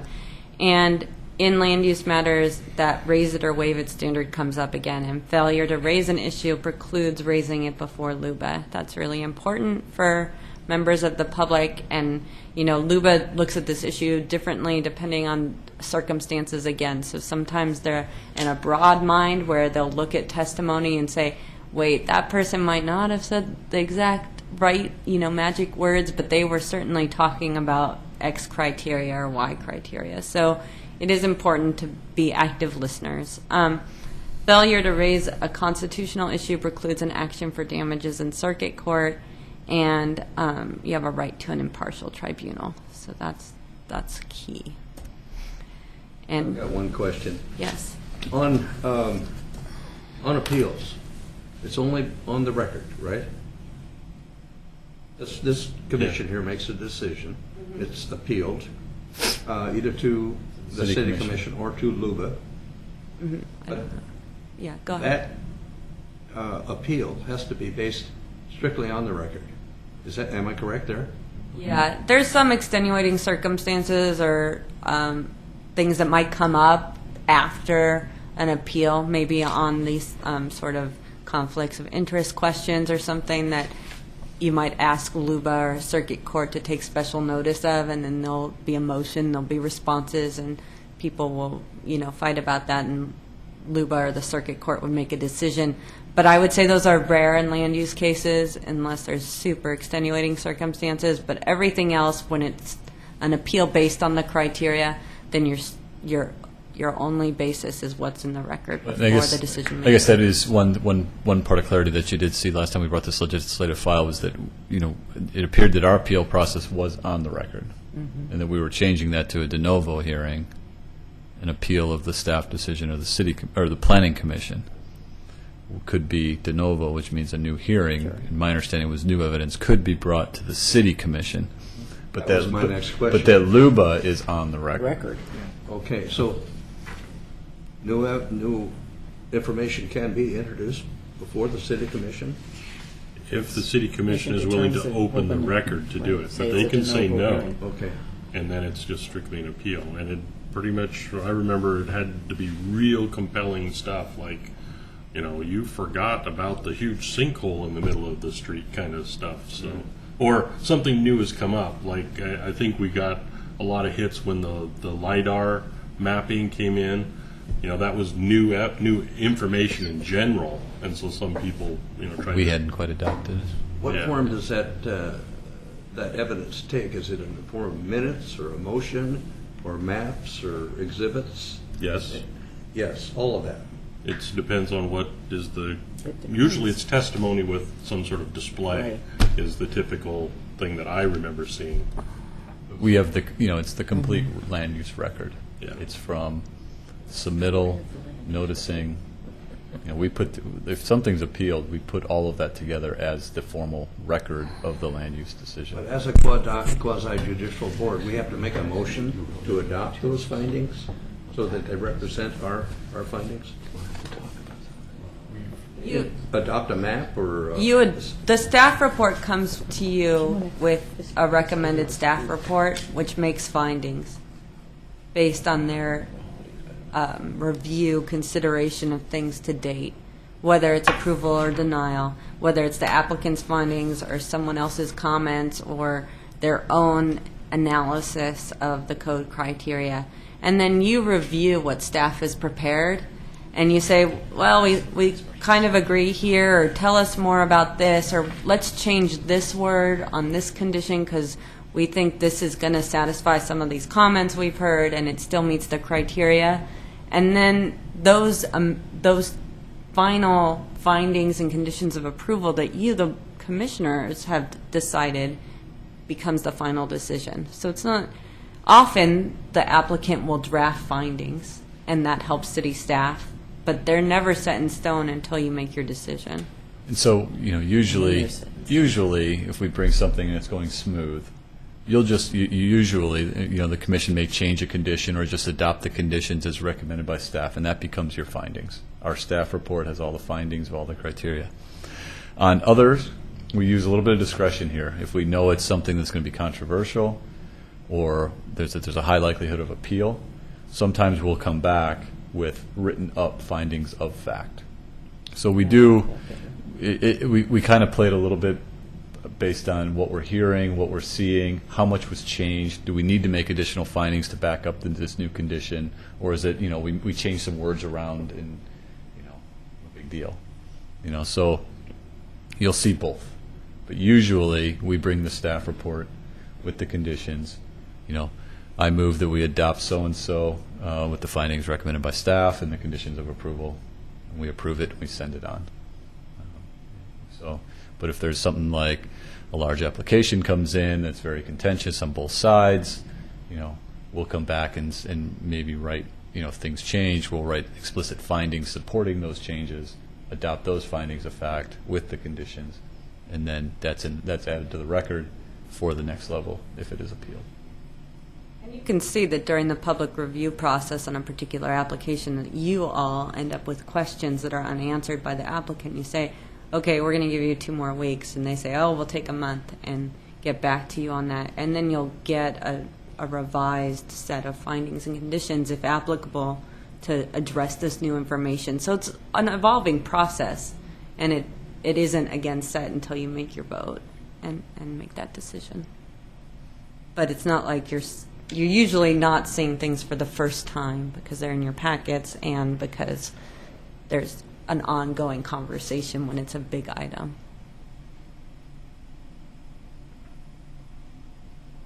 Okay.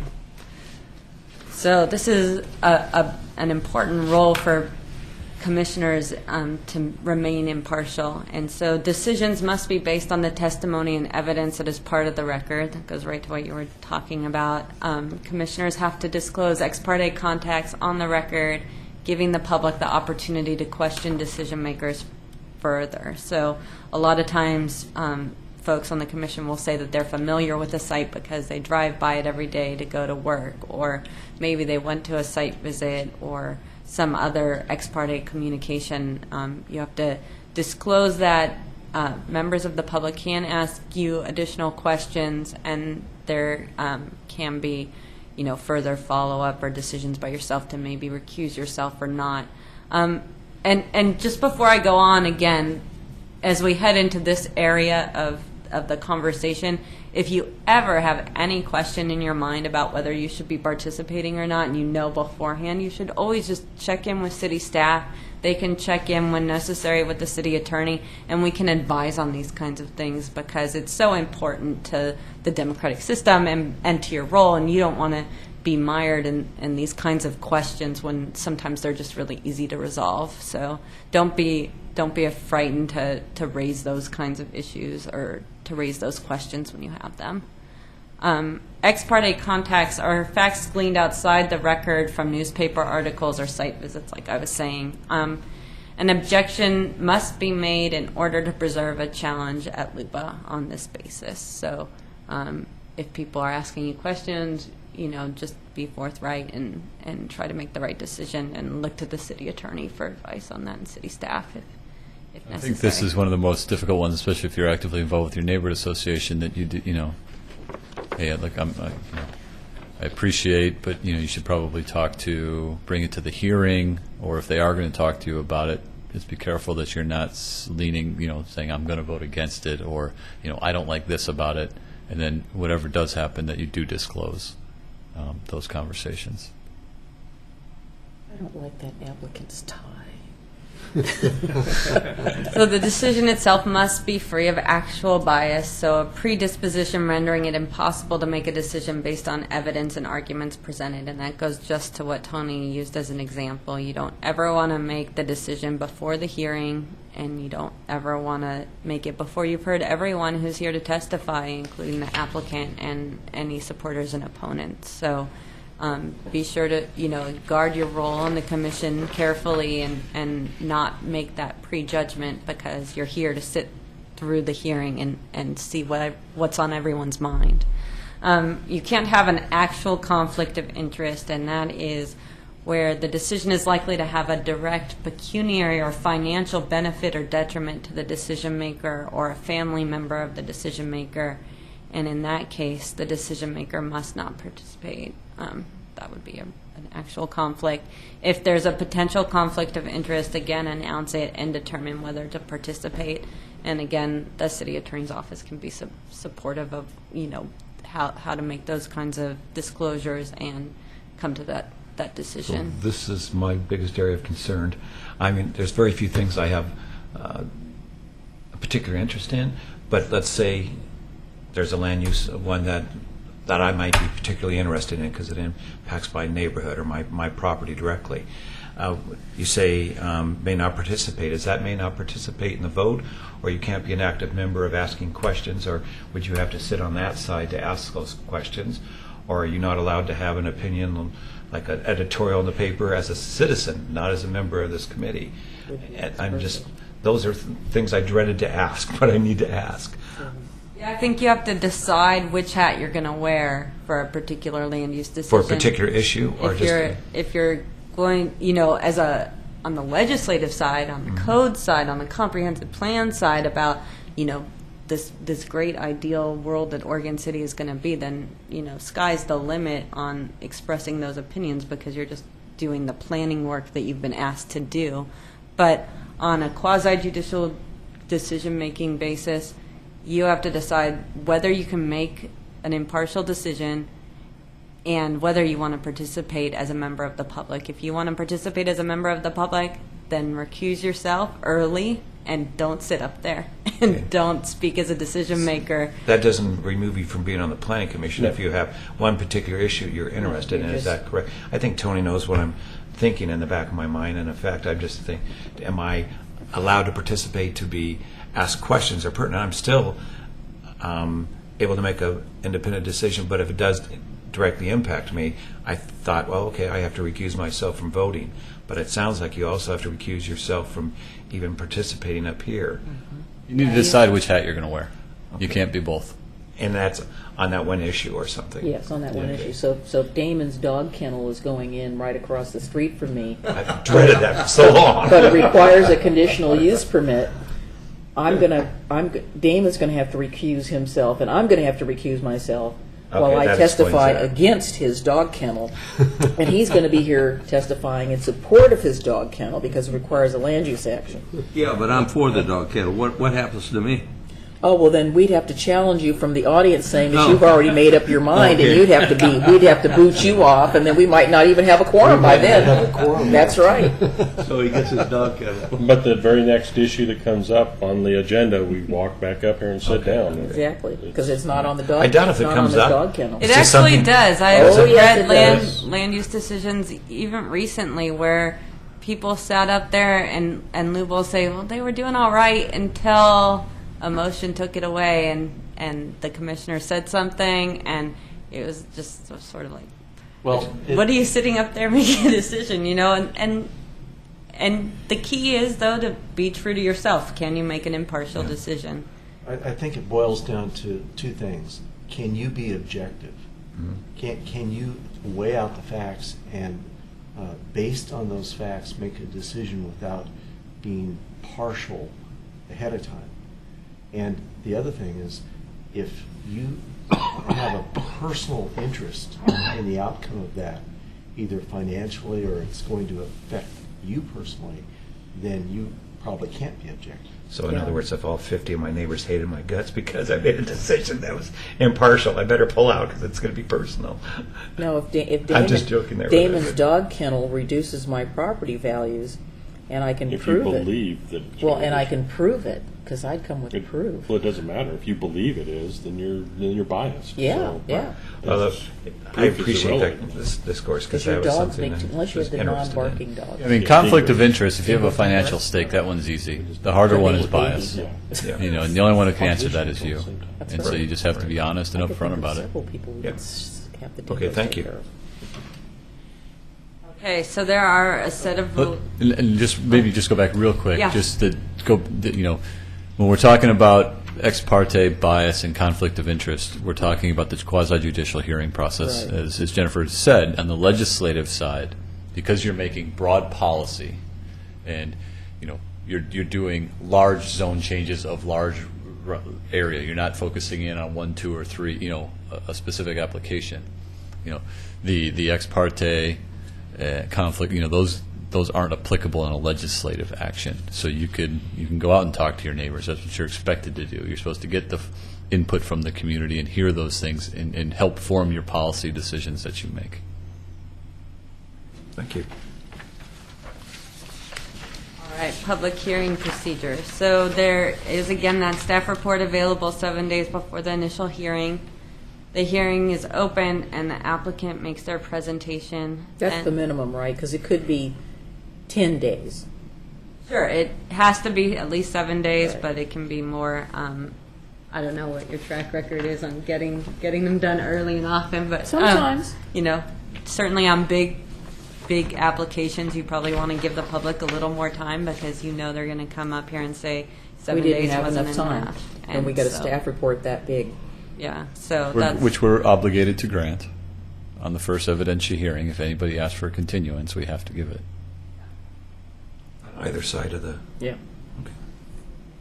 So then the applicant makes their presentation, and then there's testimony by interested parties. You hear from the proponents and the opponents, and most hearings go that route. So they hear first from the people who support, and then from the opponents, and organize themselves that way. Some other times you'll just do in order of the comment card received. So then you have the applicant has the opportunity to make a rebuttal and to respond to some of those points that were brought up during the testimony. And then at any time during the initial hearing, like Tony was saying, a party may request a continuance, and the Planning Commission must hold off in the making of a decision at that meeting. And so the Planning Commission may continue the meeting to a date certain and resume the proceedings where the commission left off, and that would allow for additional testimony and rebuttal, so new evidence would certainly be welcome still. Can I ask, Yeah. Tony and you, for someone to make a continuance, that could be just a delay action? Do they need a justifiable reason to? They can just say, "I want this to be continued." Is that something that the committee votes on, or you have to because they asked for it? That's the end of it, right there. End of it. And you accept no more testimony after that? When they say, You can continue with the public hearing. You just but you can't have to close continue You can't close it. And anybody can say that for any reason? Yeah, I was in a Wow. public hearing in some community, and I requested a continuance, and the chair said that he denied it, and I said, "I'm sorry, but you can't. Once that's been requested, you have to give it." Wow. I And didn't he know that. started arguing with me about it. And I said, "Well, too bad, so sad." This is not just a city code; it's a state State law. law or Yes. something? Yeah. Okay. It was the initial public hearing. Well, I didn't know that.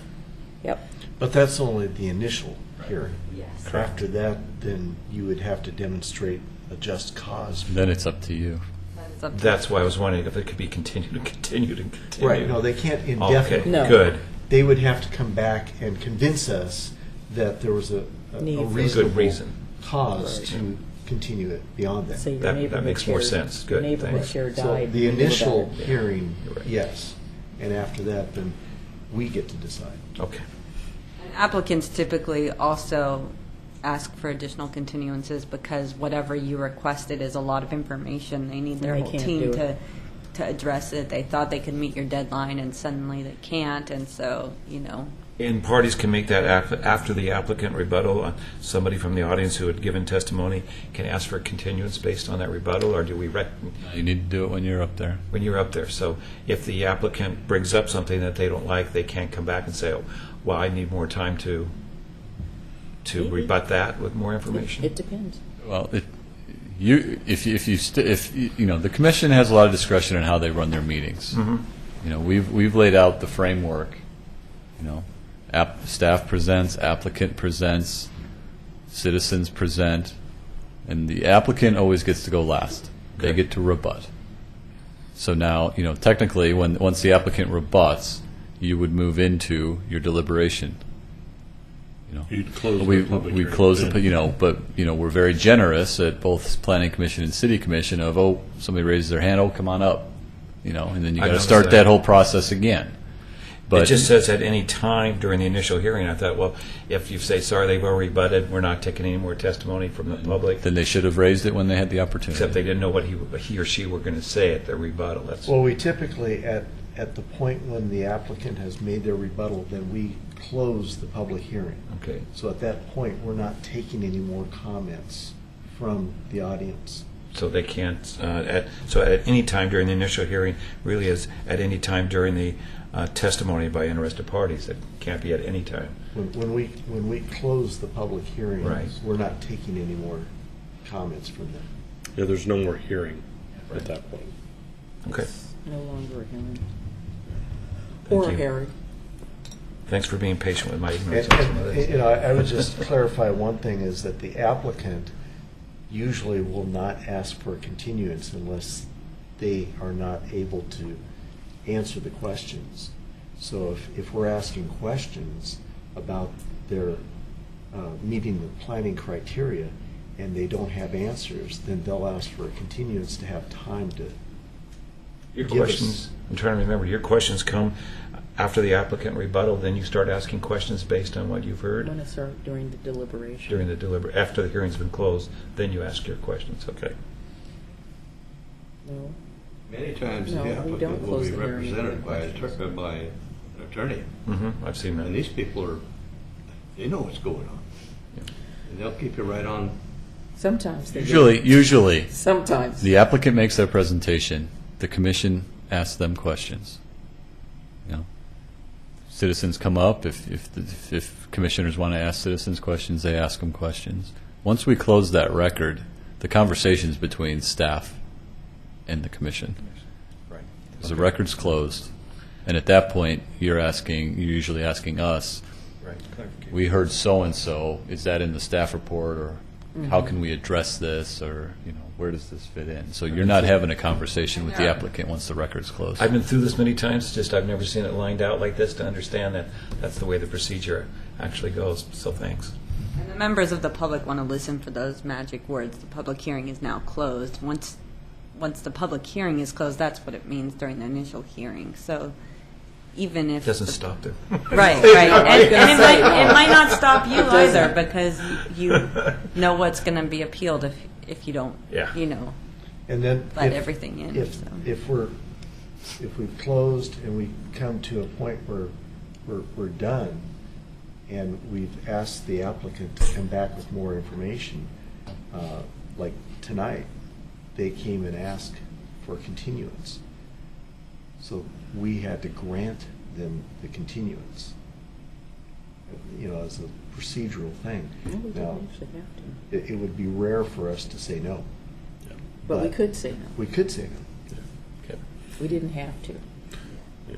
And particularly if they're willing to move the The- 120 right. day, because that's the big thing that prevents people from just stalling out the process with continuances. Is if the applicant's like, well, go ahead and continue it, but I'm not going to move the clock. Yeah, I Then remember. Yeah. we had a couple of midnight sessions of They the issue city a commission decision. because it's like, we've got till noon tomorrow, and you need to make a decision so that people can, we can type it up and get it out so they can appeal it.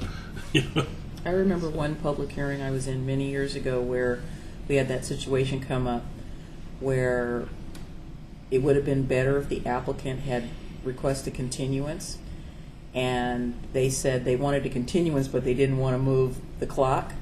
And we said, no, unless you move the clock, we're not going to grant your continuance. We'll make the decision right here and right now. And it wasn't going their way. And they did finally, as That's you know, always interesting. yeah, finally they listened to the staff, which was me. I said, they're going to vote this down if you don't move the goalposts. Request an extension, yeah. Yeah. So the one, Tom, for the 120, it really is the onus back on the city to issue a decision so that you can't delay things out exceptionally long. It's very, That has to be- it's unique in a lot of states, That's you the can- final decision. And That's so you'll see things before us, like if we know something's going to be contentious, we're trying to get it to you at day 60 or 70 to allow enough time for us to go notice the appeal, hold the hearing for the appeal, and get out the final decision. So we have to deal with all appeals within that 120 days, unless we can get those continuances. Up through city commission. You don't have to worry about Not LUBA, no, the not city LUBA. process, the city's final decision, which is made by the city commission. And that's where the element of urgency can come into these matters where we've already been through part of the process, but what we don't see is that the staff is working behind the scenes. If the time isn't moving along from their initial application, they can get up, they're back against the wall that if a decision isn't made, we're going to run out of time. So they have to get their responses in a timely manner. At which point the applicant has the right to come and sue the city for not making a decision. Decision in a timely manner. And that comes from people not having unpopular projects, and the commission's just saying, well, we're going to continue that until we get some more information. What information? Well, I don't know, and 2 years pass, hoping that the person will just go away or they'll change their design. And so they finally legislated that there's a clock and it will run, and the owner gets a chance to do things with his property while it's in their possession.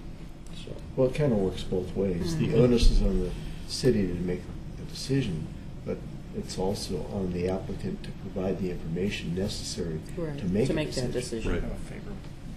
They have the burden of proof, so to speak. Because if they can see that the commission is leaning against their application and they haven't provided sufficient information to support their application, then it's going to get voted down. Okay. There's that specificity again. We'll jump to the next point, which is the 777 rule. That's what we call it in shorthand. If a party requests that the record be left open, then the record is typically left open for at least 7 days for all parties, an additional 7 days for all parties to respond to the evidence that was just brought in, and finally an additional 7 days for the applicant to submit final written argument. So this mirrors much of what happens at a public hearing, only it's done in writing, and the applicant still gets to have the last word. Which is why a lot of applicants are willing to go to a 2-week continuance, because it's a week shorter than this and it still gets everything handled. As long as no one else has requested Right. that the record be left open. So,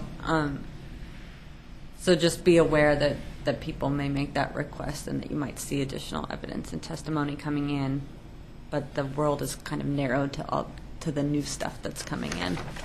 And leaving the record open again has to happen during the testimony period, not after applicant rebuttal. All that has to happen before. Okay. So the hearing record, again, going to Bob's comment, Commissioner Mahoney, about what is going forward to the planning or to the city commission or to LUBA, is the hearing record itself. So be clear about what is in and what is out. So if someone has a PowerPoint presentation, they give it, but you never get a hard copy, or the city maybe accepts as a thumb drive, but you never got the thumb drive, then all you have is what the person said on the hearing tape. And you know when you look at a PowerPoint that a lot of information is lost if you can't see what's written on the screen. So those are the kinds of things about knowing what's in, what's out, when something comes in. Did it meet the deadline? Did someone miss the time for a written submittal, but they could have brought it to the hearing, but they didn't bring it to the hearing, so it's in this in-between space? And, what does the city attorney say? But also, what do you say yourselves as commissioners to decide what evidence is being accepted on the record? That's something that I noticed changed in our directions between when I was city commissioner and I got here on the planning commission, was that the specific direction of, if you have a large poster board or whatever, you will leave it with the commit, because I don't remember what it was, but I remember there was one hearing where 3 large poster board maps came in, and then the people picked them up and went to the back of the room because more testimony was going on, and they never made it into the record except for what the video camera could catch from this angle, and so it's good to see that there's a very clear directive that you bring it in and you point at it, you expect to leave it. If you want it to be counted in the record. Yeah. This goes to some of those ex parte communications. Sometimes people will contact you personally, and it's not the right way to get something into the record, and you shouldn't respond because maybe it's going to be, something that it's going to bias you when it's produced in the public hearing. So maybe you decide, okay, my response is, I cannot respond. I am forwarding this to the city staff person who's going to put it in the record, and that's it. Yeah. And Tony got a copy, so he's going to put it in the record, and that would be something placed in the record. But if it's not placed before you, then it's not in the record as a sitting commissioner. Right. So, What about a comment? Somebody calls you on the phone, makes a comment. well, then you should probably, if it's a quasi-judicial decision, Yeah, then you no, should, Then that's ex parte contact, right? yeah, you should disclose But you it. didn't initiate it. You say, I can't So talk. but you still got to report it. It's the same as the email, I think, in that you say, Yeah. please contact the planning department with your concerns, Yeah. or, and Come to the public hearing. But should a record be made of You should that? disclose that, yes. You should disclose that. Yeah, I had things happen when I was on city commission where people would see me at a restaurant or in the store, and they'd say, hey, that X, and I think Y, and then I would just say, a couple citizens, I don't recall their names, or if I did recall them, spoke to me in the store, and they said X and Y, and, it didn't influence me, but it did occur. That conversation did occur. Because nothing's worse than discovering that you didn't disclose it, and then lo and behold, look, they're lying. They're talking to people, and they're not I telling. talked to Damon in the store. Yeah, And Damon agreed with me. yeah. That's the. We're Just say talking thank you for the information. CSI now. You better remember it. Run as fast as you can out of the store. Yeah. Okay. Right. Public meetings. So a public meeting is a majority or a quorum of commissioners, and it may include meeting substitutes such as conference calls or emails. And I caution you And where does on it that say that? emails. Where does it say that? Yes. Do you know off the top of your head the ORS? I haven't read it in the last week. I can. There is an ORS citation that says you can have a meeting by email.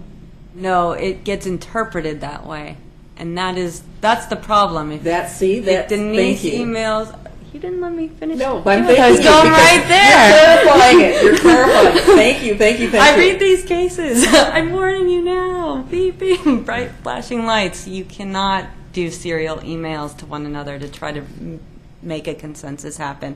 So Denise can't email Damon and say, hey, Damon, vote this way. And Damon will say, okay, I'm going to email Chair Kidwell now. And then Chair Kidwell is going to email Commissioner Espy, and on, and suddenly you have consensus, and you haven't had a meeting that was open to the public, and you. And then you end up like Beaverton, where the police show up and they seize all the computers in the building, and Right, you don't want your personal computer taken even for a moment, I'm sure. So the key is, keep it in chambers, keep it here, keep it with the cameras on, keep it where we're all talking to one another, and the public can hear you and participate as well. So the general rule is that all public meetings are open to the public. You might get some exceptions up at the city commission level when they go into executive session. There is notice and minutes of the meeting, and there is enforcement. So people are watching, and people will catch you if you don't follow the rules, so don't break them. This is just, I think, just so fundamental, and I don't see anyone here who has any interest in violating this or would even participate on the commission, but it's just something to be super hyper aware of, because it can easily fall through the cracks now with modern technology, and suddenly, we can all catch each other in an instant with our thumbs. And just to be careful when you're talking with one another, not to reach those consensus decisions. I do have a question. Unless I'm left off of the emails that you all are sending one another, I'd say you guys do an excellent job of that. I haven't seen it. It hasn't been an issue at Planning Commission. So, And I this is- don't think it's an issue. and But this just to be pertains- aware that it is considered. If you take something and you've got something in front of you, and oh hey, look at this article about so and so as it relates to the parking lot variance we're looking at, and you mass email it out to everybody, you're creating an issue that you don't want to do. But that's in relation to business. If we all happen to be at the volunteer appreciation barbecue and we're all sitting at the same table talking about the basketball game, that's okay, but also the flip side is we want to make sure that we don't suddenly clam up when people walk by, because then they get the suspicion. That we're talking about. Yeah. It depends if it's ducks or beavers. No, just Well, that's true. the question I had was, when I saw this, I brought up something that's just happened recently in the neighborhood associations. You do allow conference calls in if somebody can't make a meeting, because with all the talk about flu lately, I hope nobody would show up at this meeting with a flu, because I'm not taking the shots. I don't think they should be calling in then. Really, not even calling in at all? Or, I get don't know what's my the personal procedure. opinion is if you're in a public hearing and you're not here, you're not here. You're not you're not calling in. You're not calling it in. Even like tonight, when there was no hearing necessarily, but I was just wondering, I know that I've been at city council meetings where maybe a commissioner calls in and I didn't know what, I'm not planning it, I just thought I'd ask what your procedures are with this. That's something, we can bring that back for a discussion if you'd like, if you want to change how we run meetings. I'm not City comfortable Commission with that. allows it. They allow their commissioners to call in via phone. If this body does not want to, we can certainly. I thought of it today too, because I thought, what if it continued to snow? Do you cancel meetings because of weather or things, and how do you That's right. contact people? You canceled the meeting. Well, I think it just comes into case by case. I mean, if it's, frankly, if we see a Walmart thing and for some reason I can't attend, I would still want to be present by phone, because I wouldn't want the perception that I'm ducking the issue by being sick. Especially should there be a quorum issue. How about Skype? Yeah. How many can get up on the screen? But, Everyone's I mean- Skyping in. I'm not going to have anybody here but me. No, you won't be here either, because you can control it remotely.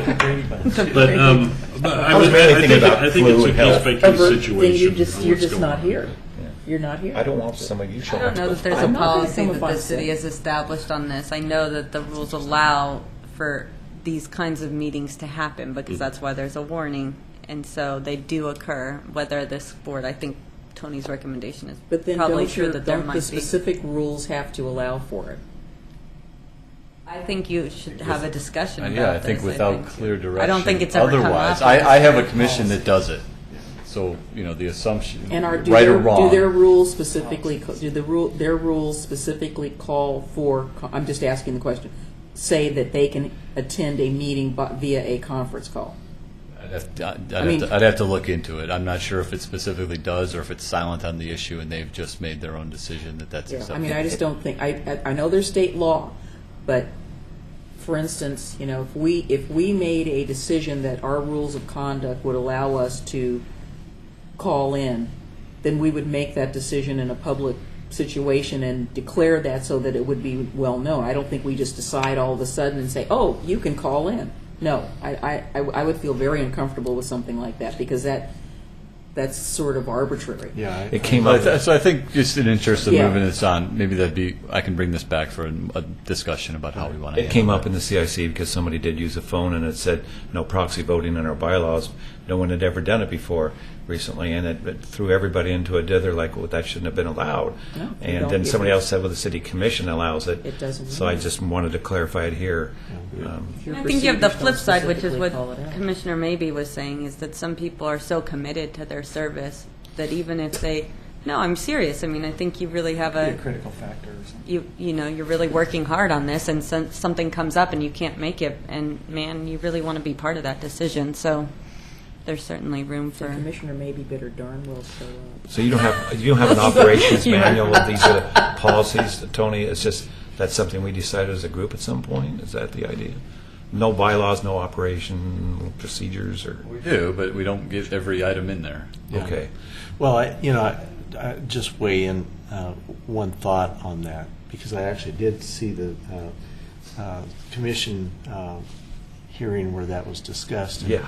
My personal opinion is that if there were extenuating circumstances where, say, somebody was in the hospital and they just couldn't possibly be here, you might make an exception. But I think one of the reasons that we sit here is that the public has an opportunity to see us. Right. Face to face. Hear, hear. And back and forth, we have an opportunity for a dialogue, and I don't think that you can do that with a phone. Sure. In my business, we have conference calls, and you just cannot really communicate the same on a conference call as you can around a conference room table. So I think I think we'd be doing a disservice to the public to have. Let's just say hypothetically we had 3 commissioners call in, and the rest of us are all sitting here, and the ones that were not here, the public doesn't have an opportunity to see your face and to see you participating. Big part in of the communications, conversation. facial. And so I have a hard time with that unless there were really extenuating circumstances. We'll bring it back for a discussion. I would concur with that. I've done it on groups where we were not a quasi-judicial legislative body or a governing body that make a decision. It was they called me because I was going to be the quorum for this one particular thing, and I was laid up. And I said, okay, I'm going to participate in this one thing. And then after that, the drugs kicked in, and I didn't know what the heck they were talking about. But so it was after because I had to hang up. But that's the only time I've ever, But again, I've never done it as part of a public situation. But I have done it for committee meetings and different things like that. But it is hard. You can't get the tenor of the meeting, and you're laying there, and you're like, they're just talking and talking and talking. They can put you to sleep. They can do that while you're up here. That's where you learn how to do it with still your on tape? eyes open. That's what grad school is all about. Yeah. Sleeping Thank with you for your that. eyes open. Thanks. Yeah. So the next point is related to public records, and this is pretty much everything that is presented to the commission, almost any writing, data storage, or other record, and the general rule is that they are available to the public. So there's some exceptions like attorney-client privilege documents that would not be necessarily responsive to a public records request. But most anything that you receive is a public record on a city matter that is before the Planning Commission. So be aware of that. And there is enforcement if you're found to have not produced something. So be careful and be open and all the sunshine stuff. So then you get to the actual point where you get to make a decision. And so this is where the commission looks at the standards and decides whether they've been met, and you get to interpret the applicable criteria by applying the meaning to ambiguous standards and the purpose or policy of the provision. So this goes to Tony's point, which is some that he made earlier in the discussion, which is that sometimes things aren't perfect and they don't fit exactly what an applicant has proposed, and it's up to you as the commission to use your discretion to determine whether the spirit of the law is being met. And so you want to focus on the plain meaning of the terms taken in the context. And some people will have been at the hearing where the language was adopted and they'll know some things, and some other people will have also been at that hearing and have taken away something totally different. And so you are being the arbiters of this debate and coming up with something that can be supported by the information in the record. So that brings us to the findings, which have to be adequate, and they have to explain how the facts meet and satisfy the criteria.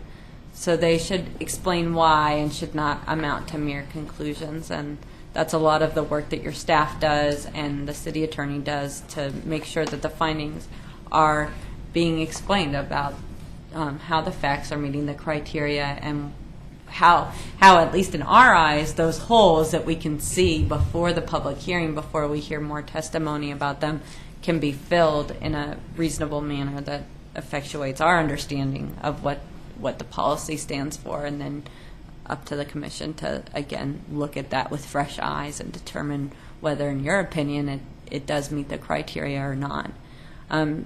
Findings should resolve conflicts in facts and explain why one fact was deemed more reliable than another. And this goes to Tony's point about some of the peripheral comments you get, and you aren't sure exactly where they fit in criteria, or they're very specific, and one sees red and one sees blue, and oh my, are they both right, or is one more credible than the other, and why is that? And maybe it's because the opponents had an expert that had more qualifications than the applicant's expert, or maybe it's the other way around, and the applicant's expert is the only expert, and the members of the public are just talking about their emotional response or what they perceive as increased traffic, but their traffic engineer is saying, no, the standard isn't really lowered by this much additional cars. So you have to weigh the kinds of testimony you're receiving to make sure the criteria are being met.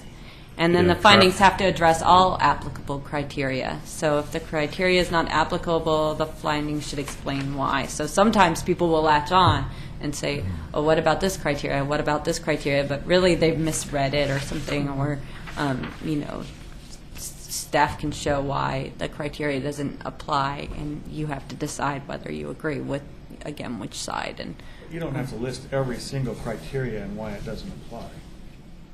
Staff does It in the report. depends. pretty Yes, much. it depends. Why would If staff you have to list do that? the applicable criteria for a project, then all those criteria have to be We addressed. reference Well, I let's mean, let's right. say I mean, let's if you have the applicable criteria that apply. right. So let's say That's- let's that's say one we thing. reference 1612, which is Yeah. our subdivision Yes, standards, and one of the standards is in there is a dead end street. Right. And there's Not applicable. The applicant's not proposing a dead end street. Okay. We make a finding, but I mean, we use we try and pull out the ones that are Because I little know gray. that, I mean, not to criticize, but I know that I've been wading through a couple of staff reports where, not applicable. Not applicable. yeah, I mean, there's just pages of that, and I don't know if that's But necessary. sometimes we think they are applicable. But see, the problem would be Well, the problem would be that someone doesn't know to ask to challenge that it's Yeah. not applicable. If we don't put it in there, like if we reference 1762, we've got to put in all of 1762 because in our notice I don't say Right. 1762 010 through 050 07 through 9 Yeah, yeah. 12. If I did that, then yeah, I could do that. Okay. But that would be All painful. right. Just trying to reduce your workload. The next point is a big one because it goes again to this question of what evidence is in the record and whether the evidence supports the conclusions that are identified in the findings.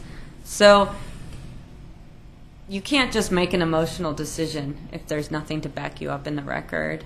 And so your decisions have to be based on the criteria, and they have to be based on evidence in the record.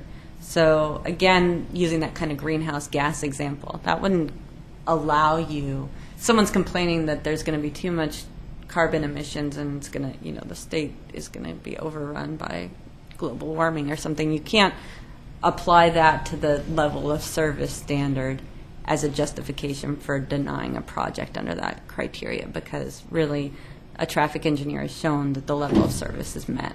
So it's looking at the substantial evidence to make sure that a reasonable decision maker could look at that evidence and reach the same conclusion you did. That's what we're defending. One you'll hear quite a bit is you're putting in 30 homes, and it's going to add 300 trips.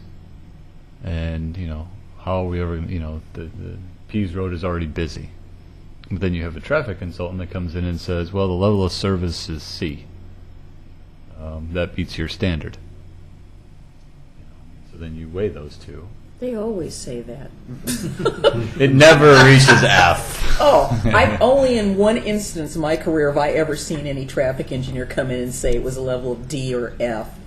They never say that. Well, it's the problem. It's the problem with this small incremental little subdivisions. It's just a bunch of hooey. I hate it. I hate their reports. I hate that because it's like. Are you biased? No, real people don't think in those terms. Hate is such a strong word. It's not hating. I just really find it that they could write it a better way. They could write it in a better way that would be better understandable to the average person. Well, I think the thing that becomes nebulous when you're listening to testimony is that Dueling traffic we're engineers. dealing with a lot of things that are they're fact-based or fact-oriented, and people come forward with testimony that is not necessarily fact-oriented, but it's either emotional or it's based on a perception of how this proposal is going to affect their quality of life. And how do you measure that? Does that project make me more happy? Does it affect my neighborhood in a positive way? If it's not measurable, it's hard for us to consider that to be a criteria. And just because it makes you feel better about your community doesn't necessarily mean that it met the criteria or not.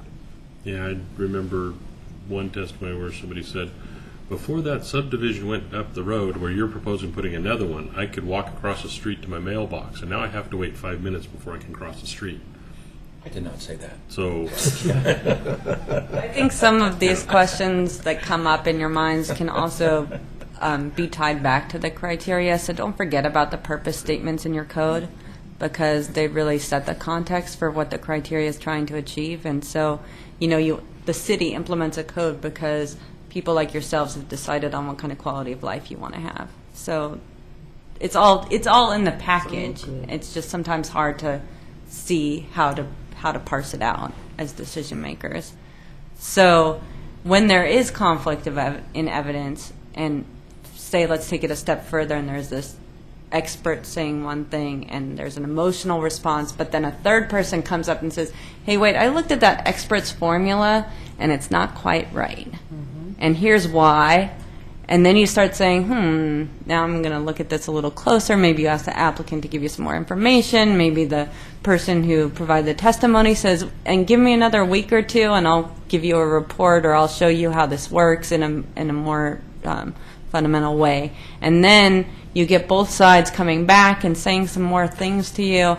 And that's the time when you get to weigh in your mind, which evidence is more compelling to you as the commission, and work with your commissioners to come to some consensus about that during the public hearing. Have you ever been in a hearing with that? Traffic Walmart. engineer says Y, Yeah.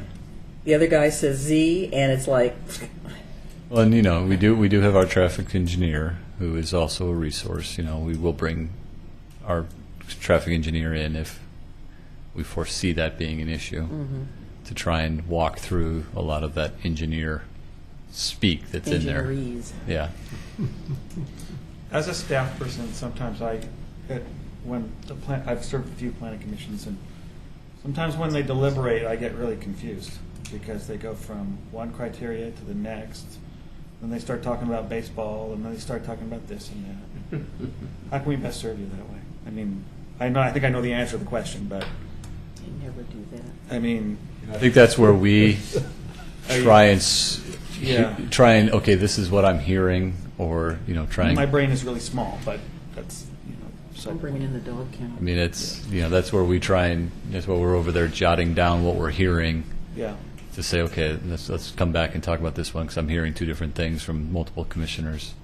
Make sure we're all understanding what we're hearing. It's when you hear two different things from the same commissioner that you That I start to get worried. Right. Yeah. Right. Well, as I see it, not to shine the apple or anything, but staff's basic responsibility is to represent and protect the city's interests through the enforcement and administration of the code. And we're here to evaluate their performance against the applicant's proposal and make that decision based on findings. So, we've got to rely on staff in terms of evaluating and digging out what applies to this particular application. So, we've all got to work together on this thing. I think it's our responsibility to be clear, though. Oh, yeah. And try to sift some of these, separate some of these things. And I agree. I mean, that is our role. Yeah. Oh, yeah. We implement the code, but it's interesting that another part of the comprehensive plan is to support development in the city. So we implement the code, and we do behind the scenes all the negotiating and kind of pushing and pulling and prodding and getting to something that 98% of it's been dealt with by the time it gets to you, hopefully, if not 100% of it. And if there's something out there, we try and highlight those things that are the contentious issue as we see it, as we've been working on this application for 2.5, 3, 4 months, whatever it's been. But I think that as the commission sits here, and kind of hand in hand with what Robert was saying, the commission has an opportunity to weigh the public testimony against the staff's report. And if there is overriding concerns that have been raised by the public testimony, we can overrule the staff. We don't have to just rubber stamp what you've suggested and recommended. And that's really the unique role that we have, is that we, in a sense, we can defend the public against what may be either misguided or erroneous decisions by the staff. Yeah. So it's kind of our role to balance that out, because we believe you've done your due diligence, and we trust that you're making the best case for what you think the code says. But on the other hand, if the public's bringing different perspective on things, we can say, well, wait a minute. Their perspective makes more sense than what you're telling us. But on the flip side, you can have a room full of people that are giving you testimony that isn't relevant or rational. Right. And that's then where our role is because- to balance that Yeah. out, figure out which side things fall to. Right. So I think I heard you say, Tony, that your role is to encourage development for the city. No, it's not to encourage, but Okay. when someone What comes in and else? applies for something, Uh-huh. our role is to walk them through what our commissions, our citizens have adopted as the code, The litmus test. and implement it. Right. And here's how you can implement it. I'm not pro or anti-development. I process applications Okay. and judge them against the criteria They've had that I plenty get of to use. development, they've said. He becomes a planner in the comprehensive plan adoption. He becomes an administrator in the administration of the code. And you could do this. Where does it start and where does it end? Right. You see. But you got to remember that the policies that he's administering, we adopted. Not everybody that comes knocking on our door has a development that's appropriate, nor does the community want. And if it's not something that's going to meet our criteria, we have the full right to say, thanks, but no thanks. Why don't you don't say go someplace else, but that's kind of what we mean. Yeah. Go somewhere else. This doesn't work for our community because you don't want to meet our code. Remember, going back to the beginning of this conversation, there is set up within the city code this different level of review. And there's a reason why the Planning Commission gets a bite at the apple. It's because the citizens want you to make that decision. They don't want just the director to have his eyes on it or just city staff. So, of course, it's for you all to question what's being brought to your attention either by the applicant or by opponents or by city staff themselves. And sometimes there's a conundrum that the city staff isn't quite sure about, and certainly then it's all on your lap. So, I don't think you remember you signed up. And I guess I just going back to what Bob said early on there about, we're a tool for you. It's not, staff says go do this. We are a tool. We look at and we take seriously the decisions that have been made prior, the conversations we had when we adopted code. We're kind of the institutional knowledge that implements what we believe is right. And if we're off, that's why it comes in front of you. But to be able to have that free communication back and forth is a benefit to you, and it's a huge benefit to us. And so I just hope, there are things that are come up here where we propose X mitigation. We realize it's an impact, and you may feel it's not enough mitigation. But have that conversation as opposed to staff did this. I think that's been one benefit of this commission is that we have that open dialogue and open communication. And if you want to go down track A, that's where we'll go. We're just getting you what we think to a position where you can make a decision and review it. But our authority as a commission comes from what you're showing us tonight. Which is based on the city code mostly, Right. and then right. state and law all we're in terms of doing the here is process. exercising that authority. Discretion. Well, I don't know. And Is it- authority. Is it? I say authority. Yeah. You could take that discretion and really stretch it to the point where, it really doesn't make sense. And that's why these findings are so important. Yeah. And that's why substantial evidence is so important. Yeah, and So that's you what have makes to this have planning something to commission so support you. powerful, is based on these regulations that you're reading to us tonight, which No, this is really a big comes responsibility. is this from case law? It's from all sources. It's But city it code. originated It's, with Fasano, didn't it? Back in the day. well, that's the start of all the Yeah, land use right. planning in Oregon. Yeah. So and the statewide planning goals and that whole goal one effect is right here in 197-673 of ORS. You can read this all through and become comfortable with that language. But that's what's summarized here in terms of process and in terms of decision This is a making. real Sunday punch to our new commissioner. Well, Welcome to the Sunday NFL. If you This well, really helps a lot. Bob, There's you- a lot of questions I had, so You I go- appreciate this. You go back further than I do, but if anybody ever, not for fun, but if you've ever read any of the cases that came up before Fasano, you can understand why people were very frustrated with decision making before that time because it was just all over the place. There was no rhyme or reason. It was just. Well, some small towns still act like that, but it was sort of like, well, hey, this is my brother-in-law, and let's approve that permit, and Exactly. people were just doing whatever. It was bad.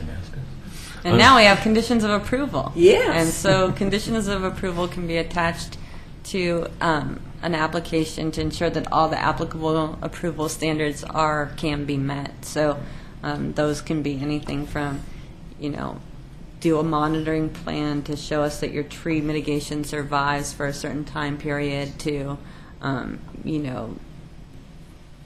You can have a chain link fence, but you need to make it vinyl covered and not silver. there you go. Yeah. And the Possibly. conditions are only as good as whether they're actually doing them. Because you can have all the conditions in the world, but if they aren't implemented, then so what?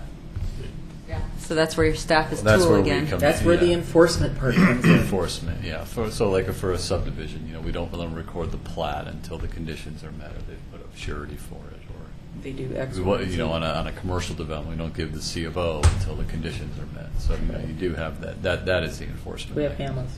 Hamlin's. And going back to what Commissioner Mahoney asked a lot earlier in the evening, which was going off the rails, there is a key to conditions of approval, and they have to be reasonably related to your project. There has to be a nexus. So you can't just say, oh, you're going to tear down this big tree that we love, and so you're going to have to go way over across town and plant 100 trees. There might not be the necessary nexus to impose that condition of approval. You're going to cut down that tree, so I want you to build a sidewalk in front of the school. I like it. That's nexus. So staff and the city attorney will call you out if you're kind of going astray of a condition of approval that just can't. And if the applicant has an attorney, they might be saying something too. And the other part of that then is not only the nexus, but the proportionality of the improvement that you're exacting from them. So, you've got an intersection, and it's going to cost $5 million to fix that intersection, and this applicant adds A room to his 10 apartment. trips to that intersection. You're going to have a tough time exacting a $5 million improvement over one house. So that's where we get into the proportionality of it. Okay, so they're adding X trips. We have a lot of flexibility in how we come up with the proportionality, but it needs to be proportional to the impact that they're creating. And some jurisdictions are more aggressive, some are less aggressive, and that's one of those where we work quite a bit to make findings that justify the exactions that we're getting, especially when you start getting into off-site impacts. On-site's pretty straightforward. That's where we have the Dolan case that got cities a little sideways there. I guess there's some situations where maybe something won't get approved unless somebody puts in an intersection or some big traffic improvement, and then they decide that they do that because maybe other projects are going to come in and you guys do a zone of benefit or whether some other kind of thing that happen. I still think the weakest link between us and the planning process is the public. We understand what's going on here, but what's the population of Oregon City? 37, 38. Well, unless their ox is gored, they're not concerned about it. That's right. That's why I said it's not only positive, not only negative, because that's the only time they come, is if something's negative, and it's not that. It's a lot of positive stuff, but they just don't pay attention to that part. We've got computers, we've got email, we've got texting, we've got this and that, and we still don't understand each other. People don't. Communications. Lack of. I'll give you guys a classic example. I have a friend who bought some property out on Savi's Island, and it's zoned it's EFU 20 all around them, but they have a smaller zone. So the lot was partitioned years ago. There's an outbuilding on it that suddenly was an outbuilding that became an X building, and then next thing you know, it became a tool shed. Well, come to find out, when he bought the property, he figured the building was there. He did not check to see whether the building was legal. So he decided to fix the heating system because they were using some rinky-dink heating system. County inspector came out and went, and now there he is. He's going through all of this stuff to say that the building was there legally. And it's just like, I mean, it was one of those, I didn't tell him, didn't say it. I just said, well, let's go get the deeds and let's look and see when the building was put on the lot. I didn't say, didn't you check this out? No, he didn't. He just believed what the realtor told him and went on his merry way. And I said, oh, and this guy's got an MBA and he's a great guy. It's just like... So is this planning commission training something you do annually? Listening to some of the questions of some other individuals here, it sounds like it hasn't been for a couple of years, or just... We did it last year. I think we did one last year. Yeah, we did it last year. Yeah, Karen did one last year. I think it's We just great. like to live important for you, Appreciate vision it. you. Do you guys do this for CIC by any chance? Has anybody gone to the League of Oregon Cities training that they have? They used to put on planning commissioner training as part of the League of Oregon Cities meetings, but I'm not aware of that. I've been off their list for years, but they used to. Yeah, they I'm do. trying to think the last time I went, I They think do it they still. still had it, because a lot of electeds still go So, down yeah. there. For the League of Oregon And Cities meeting. APA does planning They do. commissioner training. Did I hear someone say CIC? Did you? I was just wondering if CIC gets any kind of We've not done one for any of you this. guys. This is kind of good information that these individuals at neighborhood associations can take back to the public when they want to, like the last tonight. Just take back and say, if you want to go to these hearings, remember, you've got to do some of these things and steps. I think it would be great to have some training for the CIC people, or at least tell them it's somebody's I have information. offered to put on a land use Have you? 101. I just think it would reduce the our neighborhood association. amount of I testimony just that have to ask. you I just hear have every to time put you minor get default. projects that Hopefully, it would make the testimony more substantial, more, yeah. Because I've done it for our neighborhood. Yeah, I Several mean, times. especially like, if you have like 10 Well, people I think he coming did up it. and I saying told the him same I'll do thing, it. maybe you have a system that you elect a spokesperson to have all these people, group together and have the one spokesperson say everything that all these other people are going to say. I don't know. I mean, some of these larger projects, you're going to end up being here all night listening to the same thing. We have. Yeah. Let me ask you one other question. Because of these procedures here, what is the relationship between the planning commission and the city council? What should it be? Should it be removed? Should it be a lot of communication between the planning commission and the city They should council? do what we tell Or are them. we just talking about hearings? On the quasi judicial side, separate.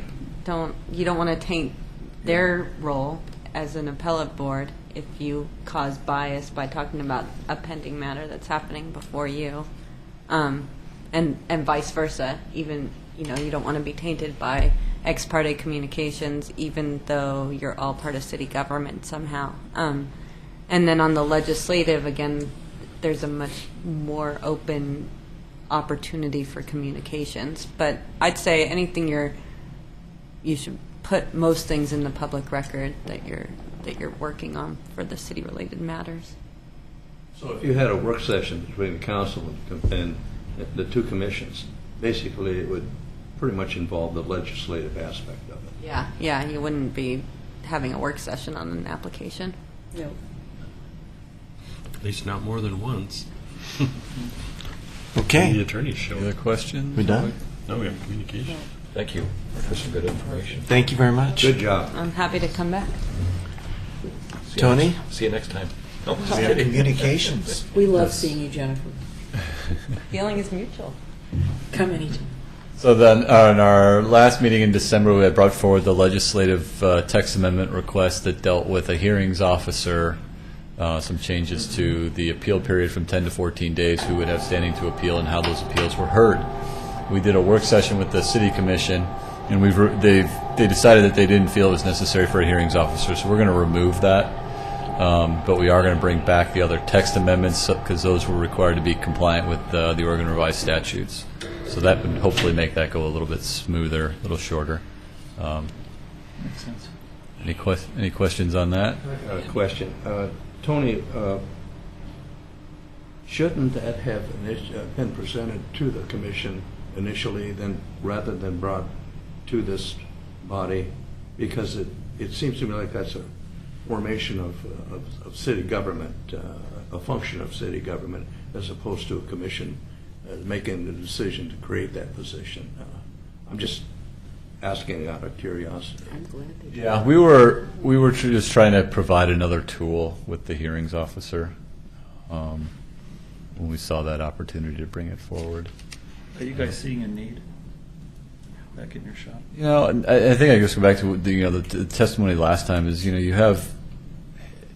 We were more looking at it as a tool for protection of our elected officials because they're in a tough spot, where especially when you're serving on an urban renewal commission, you're entering into agreements. You own the property, and then you're potentially going to hear something on appeal of which you may have already voted for a DDA, or at urban renewal you may have already voted for the funding, and now you're being asked to make a decision not that they couldn't. But we were just trying to provide a tool that they could say, and it wasn't to shirk the responsibility or be accountable. Right. It was if you actually, if somebody could actually make a claim that, here's your record. You all voted for this at urban renewal. You voted to accept this DDA. How can you be unbiased up here? So what you're saying is it would protect the city in certain It would. circumstances? It was to provide an opportunity. Yeah, I mean, it's a tough spot to be in. I mean, someone could sit here. If you're, I just go back to you're already on the record voting to support something. It's a hard spot to be in. What do those guys charge out at, hearings officer would be an attorney, would He would be an attorney. Yeah, we looked into some of it with the county. I think they were budgeting about 40,000 for their hearings officer. They haven't come up to that amount even in any of the years they've had them. Yeah, and I imagine they probably have quite a few more appeals than we would. But there was no interest to do it, so we pulled it. We had Denise and had some conversation just about, are there any opportunities to get you information a little bit sooner when we kind of send a whole lot of stuff, especially on larger applications. It's tough to get through in a week. And so what we're thinking about was when we send out the public notice and we set the hearing date that we would forward the application to the planning commissioners. We can't get you the staff report any sooner than we can, but at least you'd have some of the background information to read. And now just remember everything we just walked through today. But that would be one way to maybe try and get you that as much information as we can a little bit sooner to give you the ability to know, okay, in 2 months we're going to have this hearing, and I've got this information that now I can kind of walk through in my leisure, and then when the staff report comes, you'll probably be a little bit more prepared because you've had the opportunity to at least look at the background material. Well, So- I'm all about, reading in fear, going to bed with the master plan on my face, every night. Waking up at 2:30 and it's still there. Yeah, yeah. There was only that one particular situation where, some of the people on the commission had been familiar with the master plan, but I know half of us hadn't. Yeah. So we had to read the whole thing. And I was sitting there, literally every night I'd be laying there and I'd wake up and I'm thinking, oh, I've still got the master plan on my face. I wish I could just put it in my pillow and then. So what we would do is Soak something it up. similar, because we post the whole application to the website, and that's where we reference for the citizens and CIC and neighborhood associations to go to. We don't mail it out, but we would send you the link and say, okay, it's on our website. Only if it's a really big giant one like that. Yeah. The other stuff has been fun. Well, it'd be easier for us if we just did it consistently. Oh, Would that just be do it accept? Because I mean, consistently, okay. it's hard for us to know what's Big and what's not. Yeah, big. we'd rather just, if we're going to do it, let's just do it. Well, and I think when Denise raised the issue, I had not opened the file to see how big it was until she raised the issue, and I opened it up, it's like, whoa, there's a lot of data. A lot of background there. Because when you see the agenda and you think, okay, I can cruise through this pretty quick. It's just a one-pager. Well, sometimes I did that. it's not a big, it's not a large volume of information. In this case, you open it up and it's like, man, there's a lot of The one stuff. agenda item had 16 attachments or something. Yeah, and so Yeah, that's when you start getting scared. up until I got the email from Denise, I hadn't opened the attachments to find out how much information there was. It's like, yeah, But then, when there's it a all lot. boiled down to the issue, it was just about fences. But there was the That was the there big was the issue. there was I the mean, bigger really? context. That was the Oh, big sorry, we shouldn't be talking about this because Yeah, it's still coming yeah. up before. As an example. Yeah. Guys, Sorry. yep. All right. I was going to ask, you're talking about 16 attachments. For somebody who's new or not familiar with all that, am I allowed to call maybe another one of these commissioners and say, can you explain to me what the background, or should I call you? I mean, some of you can read through it all you want. It's like a textbook in college. I may not have understood it until it's in action. Call staff. Call staff. Yeah. Well, you Okay. do have the option of looking at the videotape from the previous hearing. And I did do that before tonight. Tony has suggested that. And so I have seen the last meeting you all had about your issue that it's not here tonight. So you But I'm know- just wondering about when you see a huge amount of documentation and you're wondering, I wonder how much of this, you have to read every bit of it and pertinent. I was never great in college reading. You know That's why I everything. took psychology. It's up to it's You gonna be know up to everything you. we know if you watch the video. Pardon? You know everything we know if you watch the video. Okay, I'm just talking about in reference In to other future, things in upcoming. future. If you don't understand the master plan or some of the Call- other call information, Tony, call call Tony. Pete. Okay, Yep. that's it. That helps. Call Now, home. if I was going you're, to call every one of you and ask, what's this all about? now, if you're like, you can't open it, and you call one of them and say, hey, are you able to open the file? That's Yeah, fine. that's different, yeah. That's just Yeah, a you did that technical one question, time. but You if called it's- me and said I can't open it, and Yeah, it turned out it was a weird format and Okay. I couldn't open it either. transitioning. Glad I the asked. system. Okay. So, I'll give you an update on Blue Heron. And we've been, over the summer, we've been working with our partners, Metro, Clackamas County, and the state, and trying to identify and understand some of the liabilities that exist out there, because there are quite a few.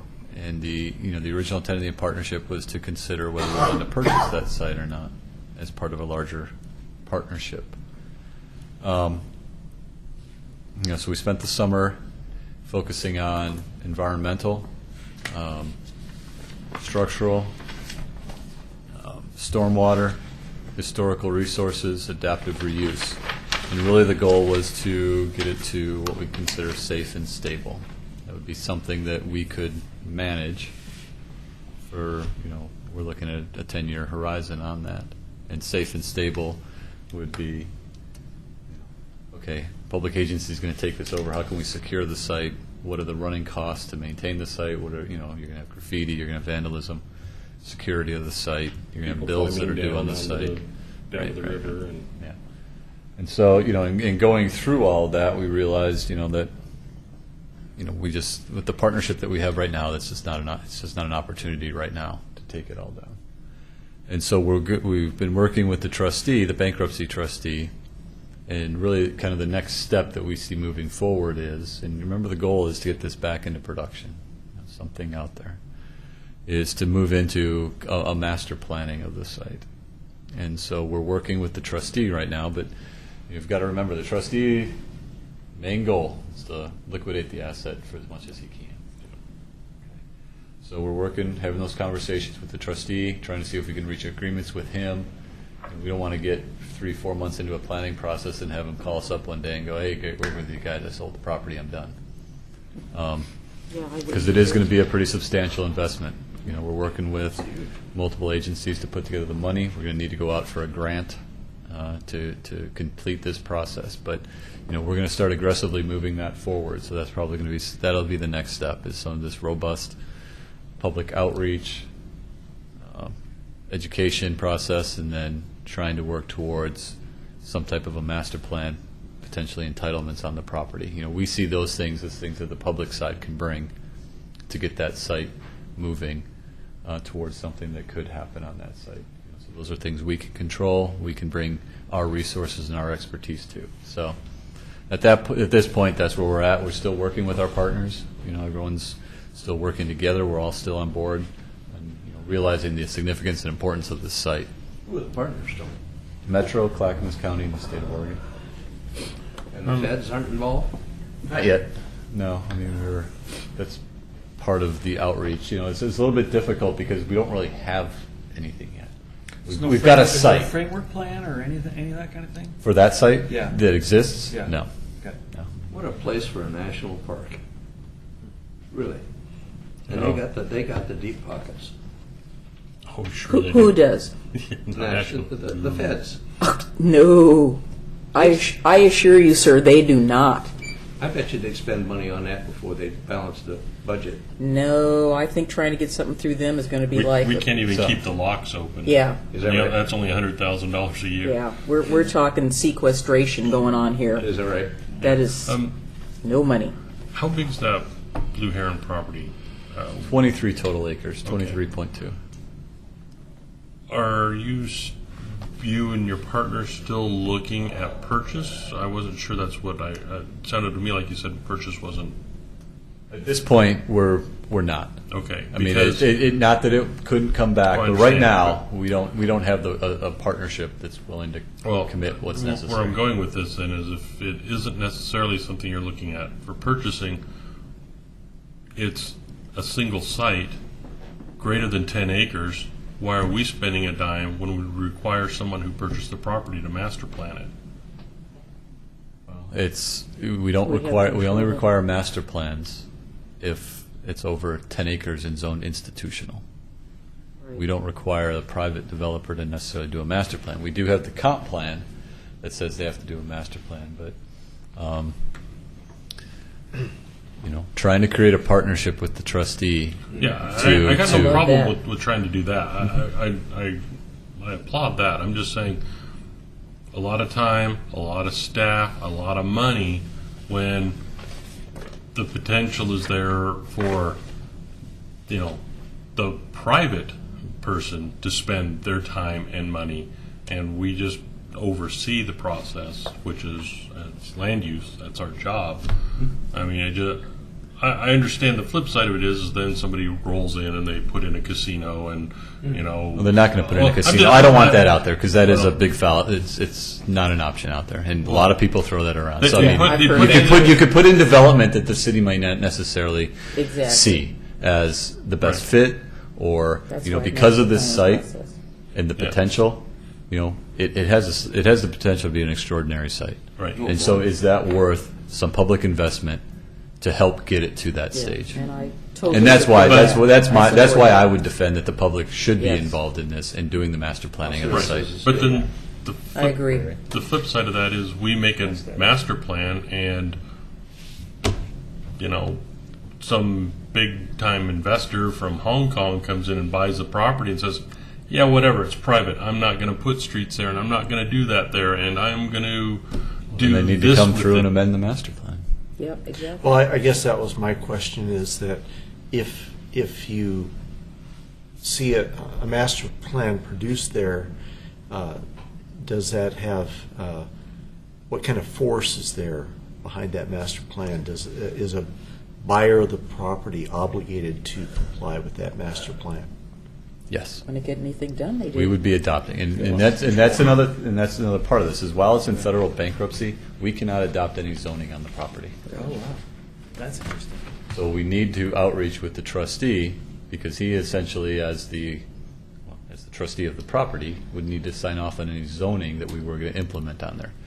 The trustee sees it as a benefit of trying to get some of these entitlement questions addressed in order to market the site, because right now there are a lot of liabilities. I mean, No kidding. entitlement process aside, which is difficult, it's a very compromised site in terms of you've got multiple decades of development built on top of one another in pilings, and you've got 550,000 square feet of building and structures that you just see on top. I mean, there's a whole lot more underneath, and so part of why the public should be involved is because when we go through this, we're probably going to identify the public can do this, the private side can do this, and there's going to be this gap. And how are you going to fill that gap? And you're not going to fill that. You're not going to have anybody wanting to get behind that unless you somehow get the public to buy in what the vision for that site is. Exactly. Otherwise, it's going to sit there. Yep. I mean, that's the fear, is you're going to have a vacant mill site for 20 years at the end of your downtown. Well, and you've addressed my concern. If it justifies the public investment if it becomes a binding condition for a private party to come in and build their development based on that master plan. Which helps, hopefully, buyers who are interested in the vision that the community supports will know that they can come in and have support to do that. Either they're in, or if they're over here, if they're going 180 degrees the other direction, They're not going to have support. they're not going to Right. have support, and they're going to realize that. Yeah, it adds value to the site by having a predictable framework for the Work development. within, because it is a difficult site. Yeah. It really, really is. But they've got to know that they can make money on that site. Right, and when we're putting together the scope of work and the RFP for what we're doing, and the trustee also, I mean, we also want that. We don't want to put something out that's never going to get built or it won't pencil out. So it's balancing that aspiration and that vision with what we can actually afford and implement. And part of this is, focusing on the market reality, the market studies. Right. Having a private side development interest in this process so that we can understand what these costs are and what pencils and how do you make this work. And if you want 4 stories or 5 stories here, here's what the market says. How are you going to do that? Yes. 'Cause those are important questions, because it's all going to come down to it's going to cost me X. Here's what I'm going to. I mean, in the end, that's a big part of it. There's a lot of public infrastructure that needs to go in. There's just a lot of challenges that the public should be involved in. You got one way in, one way out off 99E. How are you going to address that? On 2 S-curves coming through a tunnel. So there are things where we can bring expertise, and that's why we see it as a benefit and something that we would want to invest in. Right. Yeah, I agree. I'm with you. We are writing the sign code scope and RFP. So this is still a goal. This was a goal of the commission. I think it's been a goal of Planning Commission and the City Commission. So we're hoping to get that out in the next 2 months and start that process. We did have some money budgeted this year from the City Commission. Mostly that's going to, what we see is, everyone realizes we haven't updated our sign code in a long time. We had an amortization clause in there that was supposed to be implemented in 2004, 2005 that should have addressed illegal signs. Decision was made at that time, we're not going to do that.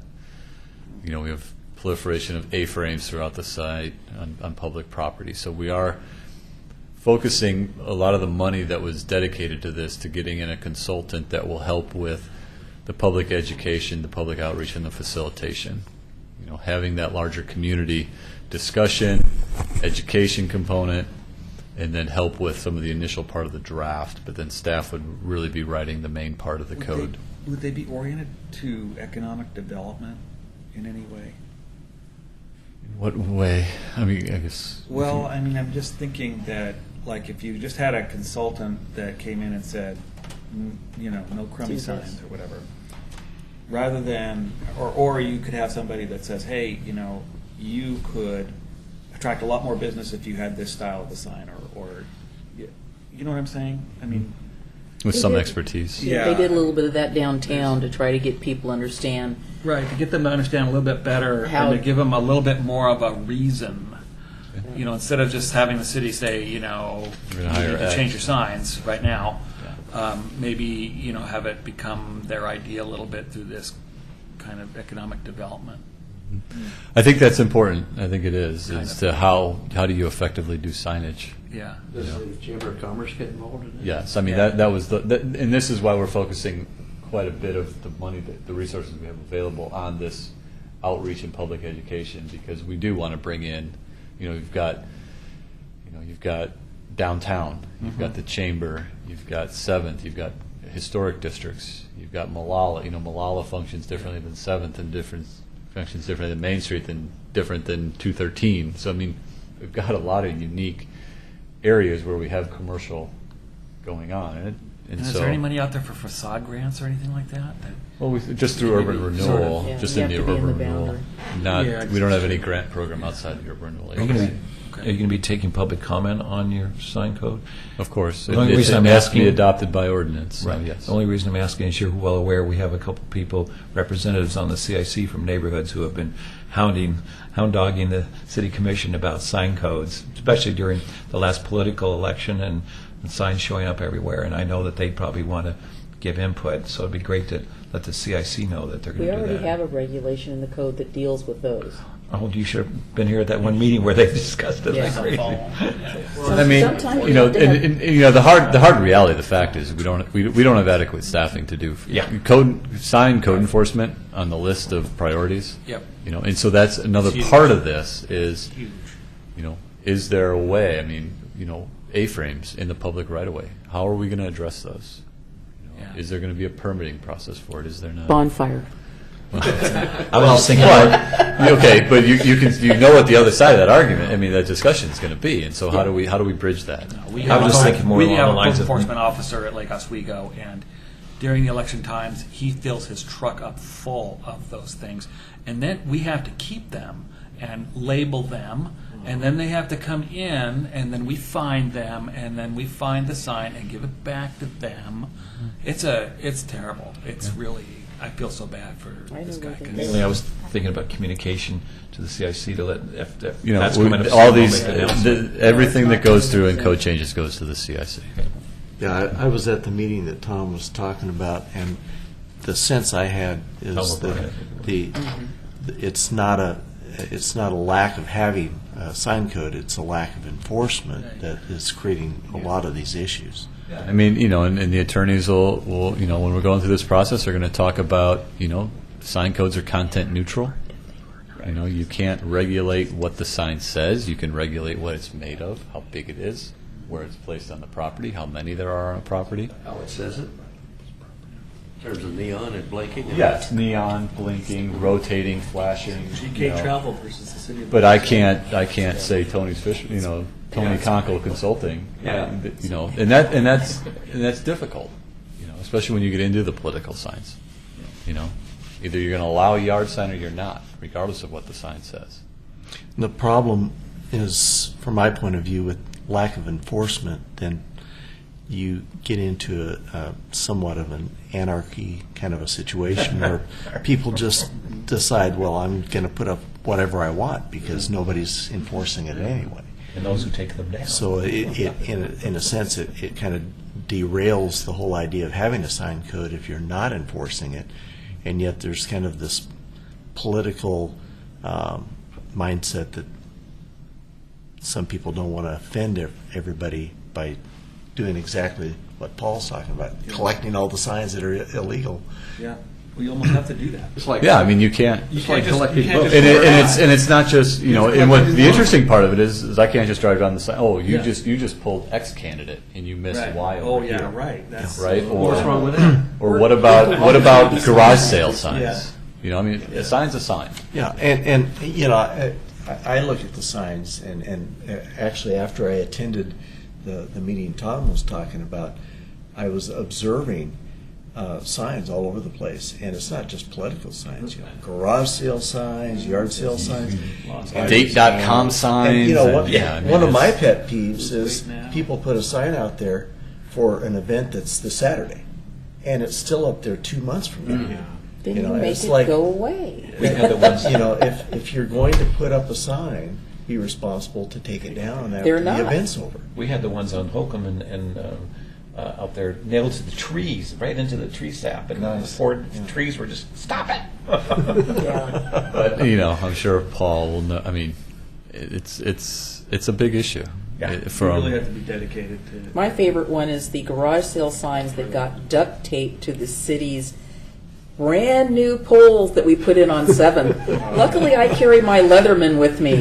Oh, my God. So I mean, but you know, They we went did. down. You know, obviously, if it's a safety Yes. hazard, we go address it. It was a site city hazard. site issue, and we've been focusing on signs in the I took public it upon right of way. myself to You know, if you're remove taping that. stuff to one of our fences, some of our It's just a little infrastructure, tiny one. you know, It's a square we're foot. trying to yank those down. You know, and then we said, okay, it's in the public right of way.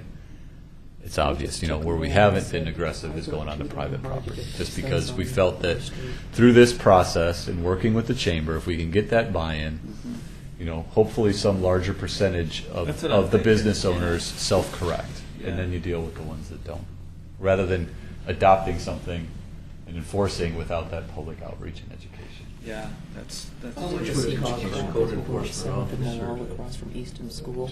That's that drives you register crazy. That's a good. The- I mean, Maybe the well, I enforcement guess officer. you know, I guess I'd have to go back and see, you know, Love it. if we need a full-time employee or not. Down.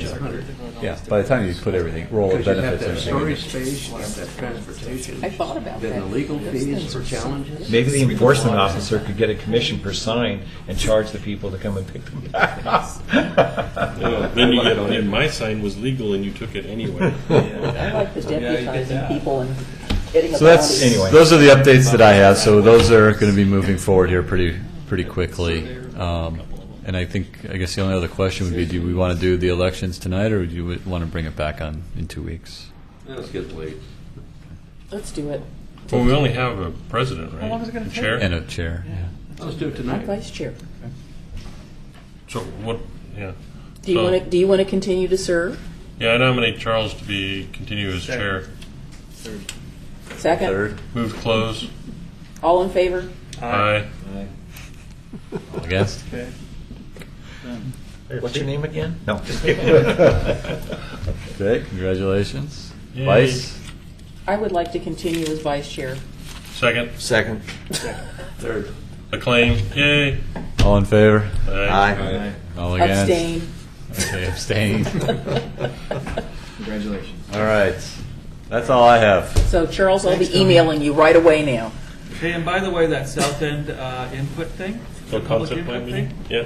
It's I going showed it to great. all of to my two neighborhood, or not mine. You're leaving already? Two neighborhood planners that I work with. gotta I go thought it was I just realized what I've done to myself. Yeah, it's really awesome. Monday nights is Dancing with the Stars. Trying to Yeah. find new ways. Yeah, you guys do. You know, what you guys have. I don't want to miss it.